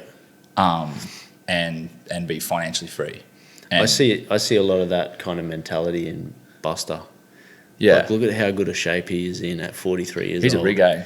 Yeah. I thought he was on But TRT. it's because he does fucking that shit every day. Yeah. Like, he does the shit that is not going to benefit in 5 minutes. Yeah. Like, every day he hits the weights or goes for a run or whatever. Like, that dude has got proper discipline. Like, I respect it. I respect that a lot. Yeah, Benny seems to just get it done. Like, just do what's necessary. Like, he's the guy, like what you said before, discipline over motivation. Like, he's that guy. Yeah. Yeah, I fucking rate him. Like the fucking thing that hit me hard, like almost made me cry to the point. Was where Goggins goes like, some mornings I get up, man, and I look at my shoes for like 20. I stare at those motherfuckers for 20 minutes. It's like I get up because he runs every day. Yeah. And I try and run every day. Yeah. And some mornings I get up and I'm like, fuck, how's your running going today? I'm not running for 6 weeks. It feels like I've been running. Yeah. Fucking But like the exact same thing happens to me. I get up in the morning, I'm like, fuck you. I don't even want to look at you. Yep. And like almost to the point where I'm just going, nah, I'm just gonna have a morning off. And I go, nah. Go and get it done. Yeah, I've been running a lot lately actually. It's like, and in the mornings is the worst time for me with my back. Yeah. Like, it takes me a good 1.5 kilometers of hobbling to warm up when we're running. Yeah. Like, but it's kind of like once that's worn off and you're like, okay, I'm out here, I'm doing it. Yeah. Like, it actually feels good. Like, I got real lazy there for a period of time, like for a few years. I feel like it comes and goes. Yeah. I just felt like other things were a priority. Yeah. But your health is your wealth. Like, you can't do anything without your health. And that really hit home to me once I fucking really came to terms with how bad my back was. Yeah. Like, I realised, oh, fuck, this is actually, like, really debilitating me now. Like I'm putting weight on, I'm unfit, I'm like not what I want to be. Well, you might find that by running or gym work or whatever will strengthen the muscles and help compensate for that. Yeah. Still stiff every morning, but it's like it's manageable now. Yeah. I think like the whole discipline motivation thing is like also like, and these are a lot of stuff that Jocko's already said, but like don't negotiate with yourself. Yeah, it's like a huge one. You just you don't even give it a second of time in your brain. Just like I get up, I run. Yeah. And this is what I do. This is just it. It's fucking like it's all good in theory too. It's fucking hard to do, man. Like you can't kid yourself. It's very hard. But once you can get on that momentum, you get over the hump where you put your shoes on and you get out of your front door and out of your front gate, and then you're like, no one's gonna really, unless you're fucking a proper sook, you're not gonna turn around and walk back inside. Do you know what changed for me the most is I changed my routine back to like normal hours. Like I would stay up late because the kids had gone to bed and it was nice and quiet and I could edit and I could do stuff. You know, like I could work on the American business, I could do all that sort of stuff. And then all of a sudden it'd be like 12 or 1 o'clock in the morning and then I'd get 4 hours sleep. I'd wake up grumpy, craving sugary food and all that shit. And then once I like turned to sleep is a priority for me, which was about like probably really like 6 months ago. Where I went, sleep is an absolute priority. That changes your life. Yeah, I'm probably like 18 months or so in, I suppose, maybe 2 years. Yeah. I had nose surgery in June last year because I've had like a fucking box. My nose is fucked. Or was fucked. So, and I haven't been getting restorative sleep, plus I've been like burning the candles, like fuck it, who needs sleep? All that hustle culture shit. Which I respect in a way, but like it has to be not detrimental to your health to a point. So I look at hustle culture now with like that sort of shit, like discipline and stuff like not particularly like fuck sleep and all that sort of stupid shit. But anyway, like I was like, fuck it, I need to fix this and get better sleep to be more productive the following day. And so I got nose surgery because of fucking fortune. Like cut all the scar tissue out and re-drill all my sinuses and this is like plastic now, it's fucking mad. Like the cartilage in my nose is just plastic. It looks smooth actually. Yeah, it's good. Is it actually plastic? It's plastic. That's fully fucking it's fully plastic. It's mad. That's cruel. The centerpiece is plastic, and then they cut all like the scar tissue. So can that be broken? Probably. I didn't ask to be honest, but I would feel so. How is it attached to the bone? Is it? Like fused or I don't know if they if there's like a little bit of cartilage left that they stitched it to or what the go is, but this piece is, that's why it's so fucking soft. Flexible, but it's like plastic. Fuck your nose is actually quite stiff, eh? Fuck. Yeah, and they cut all that sort of shit out. But so anyway, you sleep better, eh? Because I breathe. I've been taping my mouth shut. Because I'm a mouth breather because my nose has been blocked for the last 10 years. So it's habit. Pretty much. So I've been like trying to teach myself, and it's one of those habits that I can't really crack because if I don't tape my mouth, I breathe through it. I think I need just like a mouth guard, to be honest, where it's like in there and like my mouth's sort of open but it's blocked. But I find I'm getting more restorative sleep, like bigger chunks of deep sleep. Did a bit more sleep study too. That sleep podcast, like the Matt Walker's teachings, like his books and stuff are really good, and his podcast on Joe Rogan. Like the actual, it's scary how detrimental lack of sleep is. Oh yeah. Fucking like, essentially, every like you get less than 7 hours sleep, you die a little quicker. Yeah, right. Essentially. Yeah, and I would believe that too because my health declined rapidly. When I was like getting consistently like 4 hours of sleep a night. And it's the lead-on effects from it, like what you eat. Like 100% because you're lazy. You don't feel motivated. Exactly. You don't have that zest for life, and then you take shortcuts, and you don't have the energy to do the stuff that you need to do for the day. Like exercise and all that sort of shit. Like it's one whole big. Like when I go bow hunting, man, like I'm the happiest person ever because like you're out in the bush, you watch the sun go down, you're in bed by 7:30, you wake up first light. Like you're on that whole natural rhythm. You're pumping hydration. I've gone too quiet. You're pumping hydration. You're trying to eat the best, like most energetic food you possibly can. And like you're out in you're physically exercising in nature, in getting sunlight. That's one thing I do prioritise too. First thing in the morning. In the morning, I go straight into element salts, like just sodium, potassium, magnesium in a glass of water outside, sit in sun. And it doesn't have to be direct sunlight. It's just like photons in your eyes. Yeah. That just sets your timer for when you've got to go back to sleep again, eh? Yeah, it sets everything in the rhythm. And then coffee, 90 minutes, a minimum 90 minutes after. So this is Andrew Hall and Huberman's teachings. So you don't crash. It allows you to set your body in motion for the day before you have your coffee, because your coffee inhibits your adenosine receptors. Whatever it is. Yeah, I think it's adenosine. It stops you feeling tired, essentially. Yeah. So it's interesting how your body's a science. Isn't it weird how modern society has done so much to take humans away from natural rhythms? Yeah. And it's sort of like impossible. Yeah, it's like processed foods. Yeah. Stay up late, artificial light. Yeah. We're still primal as fuck. Well, really, essentially. But it's like what I was saying before about the domesticated pig versus a feral boar. Same animal. Yeah. Different environment. Yeah. That's another, I don't know whose quote it is. Joe Rogan says it, but I don't know if it's Joe Rogan's quote. My grandfather actually said it a long fucking time ago. Yeah. Hard times create hard men create easy times create soft men create hard times. Yeah. And that's a common theme at the moment in the world, isn't it? You hear it often now. Yeah. And then Goggins sort of re-amped it and just said, who's going to carry the boats? Yeah, exactly. I'm going to carry the boats.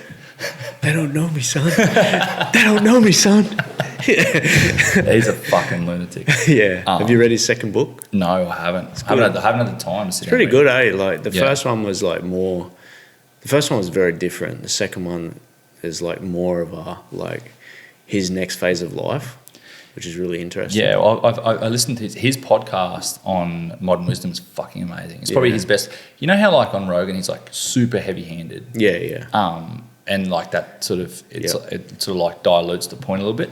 Like I really like him. That's kind of the comparison between his first book and his second one. Yeah. The second one's more like his you've got to read the first to understand the second, but the second is way more on point. Yeah. Well, his podcast on modern wisdom, Chris Williamson talks to him, is like way more like I don't even know. It's more like it's like less emotion in it, I suppose. Yeah, like it's not as understandable. It's not as aggressive, and it's like more relatable. It's like he's had more time to develop a bit more perspective on the whole thing. Yeah, and a bit more acceptance. And I think it's post like his shit where he's like his knees and his hips and that was so fucked that they were like the potential you're never going to run again. Yeah. And everyone else was like, oh, fuck, that's the worst thing ever. And he's like, well, okay, well, I'm just going to get on with it. Well, now what I'm going to do. Yeah. And I think that put his life in this perspective, and he started like maybe prioritising things differently and seeing things differently. Yeah. So he's like way different in that podcast. Yeah, it's interesting in the book because like it goes on to his like post-SEAL phase, like and post, like, you know how when he first like started getting notoriety, it was like, he's that crazy motherfucker. Yeah. Well, in the second book, it's more like he's very like opens up about how, who am I now? Like he's getting paid all this money to go on these speaking tours. I'm a fucking part-time savage now. Yeah. I'm a part-time, and then he like climbs back into like putting himself in super uncomfortable positions to be one of those firefighter divers. Helicopter. Yeah. So like it's a really interesting read because he actually acknowledges I'm not a hard cunt anymore. Yeah. Now, and like, but I want to be still. Even a part-time savage is still like massively savage compared to like the other. Yeah, that's that saying he's saying. Be uncommon amongst uncommon people. Yeah, which is like elitist shit. Yeah, it's like the 1% of the 1%ers. Yeah, it's pretty crazy, eh? Yeah, it's an interesting read. Like I've been reading quite a lot of books lately, and like that, it's kind of like been getting back into my rhythm of what I used to do before social media. Yeah. Like get good night's sleep, exercise, read books, spend time with family. You know, like when I'm at work hard. When I'm at home, don't work. You know, like, just getting back to what I was before. It's balancing it, eh? It's 100%. Yeah. I'll go, actually, no, I won't. No, I don't want to use that point. Actually, I'll just drop this one. It's a quick one. I might go 3. It's be productive. Will Flow State Will, fucking friend of mine and stuff. He hit me with this like Captain Willie, like 12 months ago. Yeah, mad fly fisher. Yeah, he goes, be productive or be asleep. It's the most simple fucking thing ever, and it's like stuck in my head, and I fucking think it's one of the best quotes ever. What's your definition of productive though? So, don't do things that don't add value to what you're trying to achieve, whether it be in life, in business, in health, in fitness, in family, in anything, don't do things that don't add value. And outside of that, prioritize your sleep. Yeah. So like get enough sleep. Yeah. And don't fuck around when you're awake, basically. Yeah. What is how I interpret it. Yeah. Yeah. It's a hard one, hey? Like, how are you finding sleep? Oh, you're never home anyway, like with a newborn. I was going to say, how are you finding sleep with a newborn? She sleeps through. For now. Yeah. That's cool. She has for 6 months. Since good. day dot, man. Yeah, she used to. Yeah. But she's like, right now we're having massive sleep problems. Yeah, like, right. She didn't go to sleep till like 10:30 last night, then got up at 11:30, then got up at 2 o'clock, then got up at 4 o'clock. Like, wow, it's crazy, man. Like, yeah, that's why we prioritize sleep as much as possible, because we're broken sleep. You have to. But yeah, it's kind of like, but for us, being like productive, like after a night like that, sometimes being productive is lying down on the couch for 15 minutes. Yeah, well, with your eyes shut. Here's one. I almost religiously lately have been having like a 15-minute power nap to the point where I don't have to set an alarm. Yeah. So I'll have a cup of coffee. Yeah. And I'll go and, but I'm also, in my defense, I'm also one of the people that can just fall asleep. I can just turn my brain off. Yeah. So I will go and have a cup of coffee. Yeah. So because that takes like 15 to 20 minutes to kick in. Yeah. I'll have a cup of coffee and I'll go and lay down and and just have a power nap. Yeah. And I'll wake up and I don't have any more than like 20 minutes. And I'm like, boom, peaking. You can fucking fall asleep, actually. You remember when we camped at, what was that boat ramp that we camped at in the NT after that hell drive away from the Nats? Where was that? Remember you told Buster it was like another 4 hours. Oh, it was like 10 minutes the away. South Alligator, When we camped, remember we camped and it was like the fucking swarm of all swarms of mozzies. And when we were in those fucking little mozzie domes. Yep. And I literally remember we zipped them closed, and then like by the time I went from zipping mine open to closed and lying down on my pillow, all I hear is... Yep. And I'm like, turn off, man. Wait, are you dead set asleep? I can dead set turn it off. It was like 30 seconds max. Yep. It literally takes me that long. I just literally go, I'm going to sleep, boom, and I'm out. That's fucking awesome. Yeah, it's fucking, and I don't know if I ever tried. I think I've just always done it. That's awesome. I can't remember a time where I tried to teach myself to do it. Wow. And I can sleep fucking anywhere. That's a superpower. Yeah, it's fucking... Yeah, that's a superpower. Yeah, I hope I never ever lose that. Yeah, I can sleep anywhere, but it takes me like 10, 15 minutes to drift off. Yeah. And definitely. I can sleep on anything, anywhere, in any situation. Fucking hell. I'd be good in like military. Like just have a power nap in the trenches. I remember one night I slept in a garden in Mary Street in Brisbane City. That was way back in the day. Fucking... I used my shoes as pillows. Fucking turn. Oh, that was back before the days of mobile phones. Yeah, I think I was about 19. Moved to Brisbane to play cricket, and it was my first year of university. I remember you used to have like $2.50 daiquiris at the Brisbane Casino. Man, that's living. On student night, Thursday nights. Woo! Oh, fuck, they were the days. Holy. Fucking... Take me back. And that. Oh, geez, that's funny. Just a country boy having fun in the city, man. Fuck, that reminds me of some stories. Fucking me dead. Oh. You're up. What's the next business life one you can carry in either? Actually, there was one that I sometimes... One that hit me, actually. I saved it on Instagram. I'll find it. It's... Do you listen to Simba, the rapper? Yeah. He's fucking sick. He's cool, eh? He's sick. I'll play it for you. On Show 45 or... It was LA Leakers, it was man. Leakers. It was fucking so good. I'll find it because it's like... It really... I don't know whether it's like super relevant to everybody, but if you've started a business and you're well on your way with that business, it will kind of make sense, especially if it's a business that you have a good close network of people that are involved and that help you out, because like Cast, like we got the Cast fam and all that sort of stuff, and I mean we're 10 years deep in this now, but it was just super relevant to me at the time. But basically it's along the lines of like, be careful how much love you show people, because there'll come a time where you get so busy that you can't show that same amount of love, and people will treat you different. Yeah, exactly. And like, because I'm one of those guys, you know how I am, like when I fuck with you, I really fuck with you. Yeah. You know what I mean? Like I really like, we have good relationships, really deep friendships, and like, you know, like super loyal. Yeah.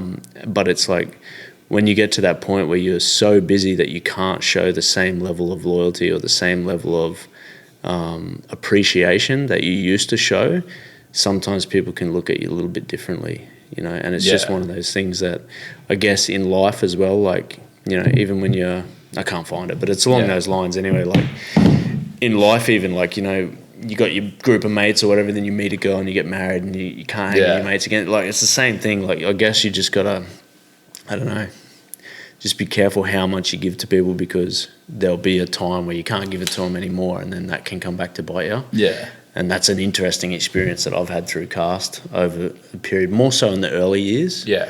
You know, been pretty steady with all the people in my life over the last, like, probably 6 or 7 years. Yeah. But the first couple of years was certainly very challenging. Yeah. In business. I think, like, you and I have a very unique relationship in that regard. Yeah, definitely. You know what I mean? Mm-hmm. Like, we have, like we joke about the whole me not using the fucking lure shit. But, like, and you, like... But I know the context of everything. Yeah. Like, we can have those jokes. Yeah, and, like, you kicked me out of the group chat, and rightfully so. Like, and I was sort of expecting it anyway. Yeah. Because I was like, I don't have... That's just on a business level. Yeah. Yeah. And, but, like, for me to contribute, it would have been a half-assed crack at it of anyway. Course, and I would have said, yeah, I can do it, and then not deliver. Yeah. So it's like, I just didn't. And the way that from what I was thinking of it is, like, you can only have a certain amount of people in that group chat. It's limited to 20. So if I've got guys in there that I'm friends with anyway, but they can't do anything for the business, then I'm mixing friendship and business. Yeah. And I don't value add. And you're taking up space that another young guy can come in who's 100%. Really about it. Yeah. You know, and that's what we did. It makes total sense. Yeah. I don't think, but I think, like, most people would take offense to that. Big time, yeah. Yeah, which is where, like, the whole business friendship thing needs to be separate. And it goes back on, like, I don't follow some of my good friends because I just don't enjoy their content. Yeah, I think we spoke about that on a previous podcast too. Yeah, exactly. You should throw one on a 10 weight and see how you go. You'd be able to try that little fucking little tiny ones. Yeah. Does it count? That counts, surely. Well, Tailing golden. Start a debate. Tailing golden, nose hooked, 3-inch prodigy. Well, is it cast on a floral? Go on. Carrot. I'll definitely do that. Oh, fuck. Will it out me? Hey. Will it be off me? Because Will showed me this flat. Yeah, yeah. And he's no plastics allowed. No spin rods allowed. Will's purist. Is he? He's very purist. No, he's not purist to the point where it's like... Good looking dude, man. Will. He is. He's got beautiful hair. He does. He's got real golden blonde locks. Yeah. Rock climber. Yeah, I saw that. Fly for show. Always rock climbs in a car shirt. Yeah. Yeah. Always got... He's more of a supporter than you. Probably I gave him the shirt. Yeah, probably. I was going to say... Fresh one in the pack. Yeah, I bet he didn't fucking buy it. I'll search his order. Fucking... Yeah, I've got so many fucking cars. I still wear them heaps. Yeah. I still rep the brand Same. fucking heaps. Same. I'm out of hats, but I've got to buy hats. I've got to buy some hats. I've still got the old fucking OG hat with the cast mag. Yeah. In the like reflective fucking print. Yeah, right. Yeah. That was a game changer actually OG at the trucker. time. Yeah. It's like it was a black one and it's almost white. Yeah, right. It's that cooked. Wow. And all the brims frayed. Yeah. It's funny actually. I get a lot of messages from people like with their PB and shit, and they always like, must be the lucky hat, and the hat's fucking cooked. Like, and it's one from like 4 years ago.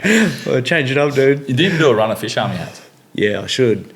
I've actually got this vision where in a few years' time, when we have a big warehouse in America, I would love to get everyone in a photo behind me holding up a Fish Army hat. Yeah. It's gone from the hat to that. Yeah. You know what I mean? Like, it's been a journey, man. Like, I don't know. My hat's off to anyone who's building a business in any way, shape or form. Anyone off their own back. Anything, man, I reckon. Especially one off their own back, like started from scratch. Yeah. Like that shit is, it's fucking humbling. Yeah. It really is. It's crazy, man. I feel the same. Like, it feels like I feel super grateful for everything that I've like I look back and I'm like, fuck, I've been lucky and I've had like all these opportunities and people there. But essentially, most of it's not luck. It's just like I've put myself out there, I've put the work in, and the opportunities have presented themselves to me because I'm there. And I wouldn't have got there if I didn't put the work in. That opportunity, I wouldn't have been in that place at that time if I didn't put all that back end work in. So it's not necessarily luck. I think that could be my final fucking life business advice. It's off the back of that is luck is when opportunity meets preparation. Make your own luck. Yeah, that's it. That's a fucking good one. Yeah. That's a real good one. The only people I don't have time for are the people that do nothing and then play the victim card. Yeah. I just do not have any fucking time for those people. That's fair. If you're happy doing fuck all, that's fine, man. I'm happy for you doing nothing. Yep. But if you're doing nothing and you're whinging about how hard done by you are, fuck off, man. Get away from me. Yeah. I don't no time for that. No, I get that for sure, man. You want to wrap him up? 2 hours and 44 minutes. Yeah, that'll do. Fucking Wind her up. I've got to get home. Sleep's a priority. 15 minutes of relevant info in there. Yeah, exactly. And what did you contribute? Probably 4 out of the 15. Happy days, man. Good to talk to you, man. Yep, always good. Bye, everybody.